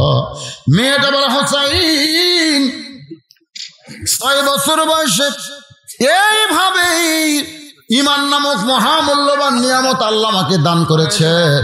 সঙ্গে সঙ্গে হোসেন বলে, রে মেয়ে, আমি 2 নম্বর প্রশ্নের উত্তর যেমন আশা করেছিলাম তার চাইতে আল্লাহ তুমি 1000 গুণ সুন্দর উত্তর দিয়েছ। জোরে কর না সুবহানাল্লাহ। আমি 2 নম্বর প্রশ্নের যেমন আশা করেছিলাম তার চাইতে 1000 গুণ তুমি সুন্দর। ওমর ফারুক বলে, হোসাইন তাহলে আল্লাহ আমার ঘটকালি কবুল করেছে। হোসেন বলে, এত সহজ না, 3টা প্রশ্নের উত্তর দিলে করব বিয়া, নসিত আমি বিবাহ করব। 2টার উত্তর দেওয়া হলো, একটা থাক। তো না করলে তো কোরআন শব্দ দেওয়া লাগবে 3টা। হয়ে গেছে কোন তালে দিলে রে মা? নামাজের সময় নিয়ত উচ্চারণ করতে হয় কিনা? নিয়ত পড়া আর নিয়ত করা। আপনারা বলেন তো, নামাজের নিয়ত করার কথা আছে না পড়ার কথা আছে? হ্যাঁ, নিয়ত করা। তো নিয়ত করা কোনোদিন উচ্চারণ করা লাগে না। হ্যাঁ, আমার এক বড় ভাই, একসঙ্গে আমরা 2 জন আসরের নামাজ ধরবো একসাথে। তা আমি যাই, প্রথম রাকাত পেলাম, মানে 4 রাকাতের প্রথম রাকাতে পেলাম, কিন্তু আমার বড় ভাই যা প্রথম রাকাত মিস করলো। একসাথে ঢুকে আমি 4 রাকাতই পেলাম, আর 3 রাকাত হলো। নামাজ শেষ করার পরে বললাম, কে ভাই একই সাথে ঢুকলাম, আমি 4 রাকাত, তুই 3 রাকাত কেন? বলে, এই যে নয়তো নুসালিল্লাহ তাআলা বারাকাতু সালাত। এই বলতে বলতে ইমাম রুকুত গেছে, বাড়ি রুকুত থেকে সেজদাত গেল, হ্যাঁ 1 রাকাত পেলামই না। তাই আমি কইলাম, তোমাকে নিয়ত পড়ার কথা কে কইছে? বলে, তাহলে কি করব? বলে, যখন আসর ওযু করেছো তখনই তোমার নিয়ত হয়ে গেছে। নিয়ত মানে ইচ্ছা করা। যেরকম নিয়ত মানে কি করা? নিয়ত মানে ইচ্ছা করা। যখন মসজিদের মধ্যে ঢুকেছো তখন তোমার নিয়ত হয়ে গেছে। যখন কাতারবদ্ধ হয়েছে তখন নিয়ত হয়ে গেছে। আবার নতুন করে নয়তো বলা লাগবে না, আল্লাহু আকবার বলে নিয়ত করে সিজদা রুকু করা লাগবে। জোরে কোন কথা ঠিক কি না? এর উচ্চারণ করার দরকার নাই, মনে মনে সংকল্প করার নামই হলো নিয়ত। আল্লাহর বান্দার একটু খেয়াল করেন। ওমর ফারুক বলে, হোসাইন এখন 3 নম্বর প্রশ্ন করো। হোসাইন বলতেছে, রে মেয়ে, আমার 3 নম্বর প্রশ্ন হলো, বলবো শুনবেন? তার মনোযোগ দিচ্ছেন না কেন? 3 নম্বর প্রশ্ন হলো, রে মেয়ে, বিবাহের পর আমার সঙ্গী তোমার থাকতে হবে। বিবাহের আগে না, বিবাহের পর। বাংলাদেশে প্রত্যেকটা ছেলে মেয়ে বিয়ার আগেই করবার চায়, কিন্তু বিয়ার পরে বোঝেন না। বিয়ার আগে আর বিয়ার পরে কম বেশি আছে না নাই? আপনারা বলেন তো, যারা 14ই ফেব্রুয়ারি পালন করে এরা কি বিয়ার আগে করে না পরে করে? আপনারা বলেন তো, বিবাহের আগে কোনো কিছু করা জায়েজ না হারাম? হোসাইন কিন্তু বলতেছে, রে মেয়ে, আমার সঙ্গে বিবাহের পরে তোমার যে সম্পর্ক হবে আমার সঙ্গী থাকতে হবে। মেয়েটা ফোঁপায় ফোঁপায় কাঁদতেছে। ওমর ফারুক বলে, মা, দুইটা কঠিন প্রশ্ন হোসাইন করলো, তার উত্তর তুমি সহজে দিয়ে দিলে। এই সহজ প্রশ্ন, বিবাহের পরে আমার সঙ্গী তোমার থাকতে হবে, তুমি এইটার উত্তর না দিয়া তুমি কেন কাঁদতেছ? মেয়েটা বলে, হোসাইন, যে প্রশ্ন আমাকে করেছে এই প্রশ্নের মধ্যে কঠিন কথা রয়েছে। ঠিক কিনা বলেন? এটি আসে আবার কি হাত দেয়, এটা অপারেটর কেরে সব জায়গায় হাত দিবার চায়, মাদ্রাসা মসজিদ সব চলাচ্ছে, ঠিক আছে, আর মাইকও চলাবি। জমিনের উপরে সবচাইতে উত্তম মসজিদ নিকৃষ্ট, উত্তম হলো মসজিদ, নিকৃষ্ট হলো বাজার। বর্তমানে প্রায় স্থানে নিচে বাজার, উপরে মসজিদ, এর নাম রাখা হয়েছে মসজিদ মার্কেট। এর সঠিক ব্যাখ্যা যদি বলতেন, আপনাকে কি বুঝলেন? মানে যে জায়গায় নামাজ পড়া হয় সে জায়গা হলো উত্তম, সেটা বাজারের উপরে হোক আর ব্রিজের উপরে হোক আর সেটি হোক। আপনি নিজে বাজার থেকে, বাজার মানে কি এটা বুঝাইছে আল্লাহ রাসূল, যে বাজার নিকৃষ্ট এই কারণে বাজারে গেলে মানুষ শুধু দুনিয়াবি চিন্তায় ব্যস্ত হয়ে যায়, আর মসজিদের মধ্যে উৎকৃষ্ট এই কারণে এখানে আসলে মানুষ একমাত্র আল্লাহ এবং আখেরাত নিয়ে ব্যস্ত হয়ে যায়। জোরে কোন কথা ঠিক কিনা ভাইজান? এই জন্য মসজিদ হলো সবচাইতে উত্তম জায়গা। মসজিদের মধ্যে কি আমরা যে কাজগুলো করি এগুলো উত্তম না? এই জন্য উত্তম। বাজারে যেগুলো করি ও আজাতা, দেখবেন 5 মিনিট পরে জামাত হবে, এই 5 মিনিটের মধ্যে আমি 10 বার ঘড়ি দেখি, আর বাজারের মধ্যে ঘন্টার পর ঘন্টা এক সমেন তেলে টেনশনে পড়ে গেছি, রে কি করি কি খাই, সব জিনিসের দাম বাড়তি দিয়ে গেছে, চিন্তা টেনশন করতেছে। যাই হোক, রাসূল যেটা বলেছেন, যেখানেই মসজিদ হবে মার্কেটের উপরে হোক আর তলে হোক, উপরে তো হবে, তলে হবে না, মসজিদ মসজিদের জায়গায় থাকবে, মার্কেট মার্কেটের জায়গায় থাকবে। ঠিক কিনা বলেন? আল্লাহর বান্দারা, মেয়েটা বলতেছে, ইয়া আমিরুল মুমিনিন, এই কারণেই কাঁদতেছি, হোসেন যে প্রশ্ন করেছে এই প্রশ্নের মধ্যে অত্যন্ত গুরুত্বপূর্ণ কথা রয়েছে। ও হোসাইন, আপনি বলতেছেন বিবাহের পরে আমার সঙ্গী তোমার থাকতে হবে। আল্লাহর একজন নবী ছিলেন, নাম হলো আইয়ুব নবী। জোরে কোন কি নবী? আইয়ুব নবীর এক সময় বাদশাহী ছিল, আইয়ুব নবীর এক সময় অনেকগুলো বউ ছিল, আইয়ুব নবীর ঘর বাড়ি সব কিছুই ছিল। কিন্তু আইয়ুব নবী যখন অসুস্থ হয়ে গেল, আইয়ুব নবী যখন কঠিন অসুস্থ হলো, এমনকি দেহের দুর্গন্ধ যখন শুরু হলো, তখন কিন্তু তার বাড়ি ঘর থেকে বের করে লোকালয় থেকে একবারে জঙ্গলের মধ্যে তাকে রেখে আসলো। যতগুলো বিবি ছিল সব বিবি আইয়ুব নবীকে ছেড়ে চলে গেল, সন্তান সন্ততি সবাই দূরে গেল, শুধু একটা মাত্র বিবি আইয়ুব নবীর সঙ্গ ত্যাগ করে নাই। সেই বিবির নাম হলো রহিমা।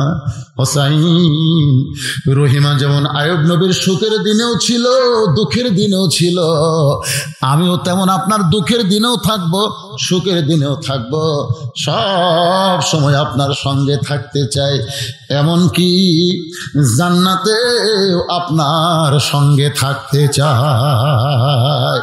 হুসাইন বলতেছে, আমার কোনো আপত্তি নেই। ওই মেয়েটার সঙ্গে হুসাইনটা দিলার বিয়ে হলো। মেয়েটার নাম হলো শাহের বানু। ওই কারবালার প্রান্তরে আলী আসগরকে যখন হত্যা করা হয়, হুসাইন এসে বলল, রে বিবি, তোমার কলিজার টুকরা আলী আসগরকে হত্যা করেছে, তুমি ইচ্ছা করলে তাবু ছেড়ে তুমি চলে যাবার পারো, এরপরে কিন্তু আমার উপর অ্যাটাক করবে, আক্রমণে তুমিও নিহত হতে পারো। বউটা কান্দের বলে, স্বামী গো, বিয়ের সময় আপনি তৃতীয় প্রশ্ন করেছিলেন, বিয়ের পরে আমার সঙ্গী তোমার থাকতে হবে। আজকে কারবালার প্রান্তরে কঠিন সময়, আমি আপনাকে ছাড়বো না, সব সময় আপনার সঙ্গে থাকতে চাই। যখন দেহ রেখে মাথা নিয়ে চলে গেল, ওই দেহের উপরে ঘোড়া ছুটানো হলো, তখন হোসেন দেহের কাছে বসে তার বিবি বললেন, স্বামী গো, তোমার দেহে হাত দিয়ে স্পর্শ করে বলতেছি, বিয়ের আগে তোমার সঙ্গে যেমন ছিলাম, বিয়ের পরে তোমার সঙ্গে যেমন ছিলাম, আল্লাহ যেন যুবকদের জান্নাতের সর্দার যখন বানাই দিবে, তখন এই অধমকে আপনার সঙ্গে রাখবে। লিয়াবলুয়াকুম আইয়ুকুম আহসানু আমালান ওয়া হুয়াল আজিজুল গফুর। মৃত্যু আর হায়াতকে আল্লাহ সৃষ্টি করেছেন পরীক্ষা করার জন্যে। সেই পরীক্ষার সাবজেক্ট হলো সুন্দর আমল।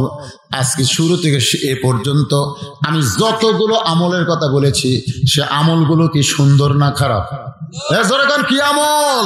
এই সুন্দর সুন্দর আমল করার তৌফিক আল্লাহ যেন আমাদের সবাইকে দান করে। আজকে আলোচনার পরে ঘুমায় যাব, ঘুমের পরে ফজরের জামাত, এই সুন্দর আমলটাও যেন আল্লাহ আমাদের জন্য কবুল করে। সকলে বলে আল্লাহুম্মা আমিন। আস্তাগফিরুল্লাহ রাব্বি মিন কুল্লি যামবি ওয়া আতুবু ইলাইহি। লা হাওলা। কেউ উঠবেন না, কেউ উঠবেন না। এই যে অধৈর্য, এটা হলো খারাপ আমল। ইন্নাল্লাহা মা'আস সাবিরিন। ধৈর্য ধরা হলো সুন্দর আমল। এটা চালু করে দাও।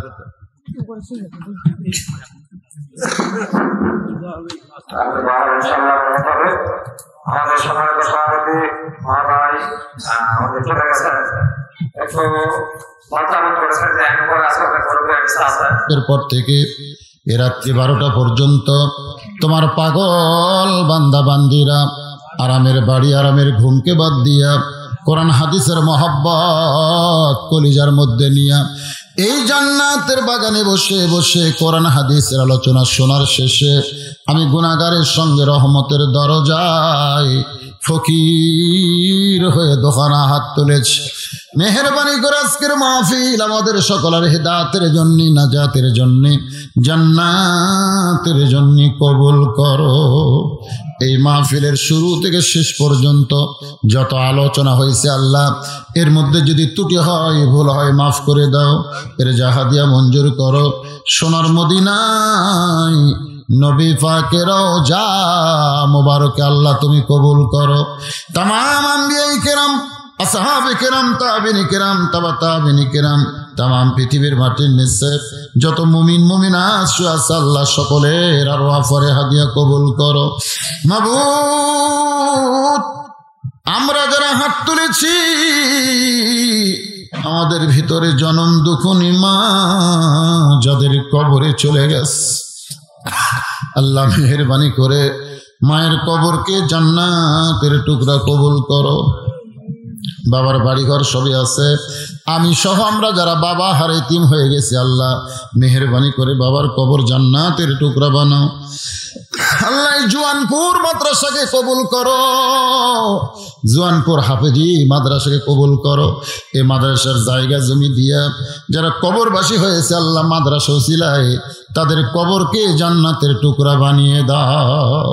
আল্লাহ মাদ্রাসার 5 জন তালবে ইলম কোরআন হাফেজ হলো, যাদের মাথায় পাগড়ি পরানো হলো, হক্কানে হাফেজ আলেম কবুল করো।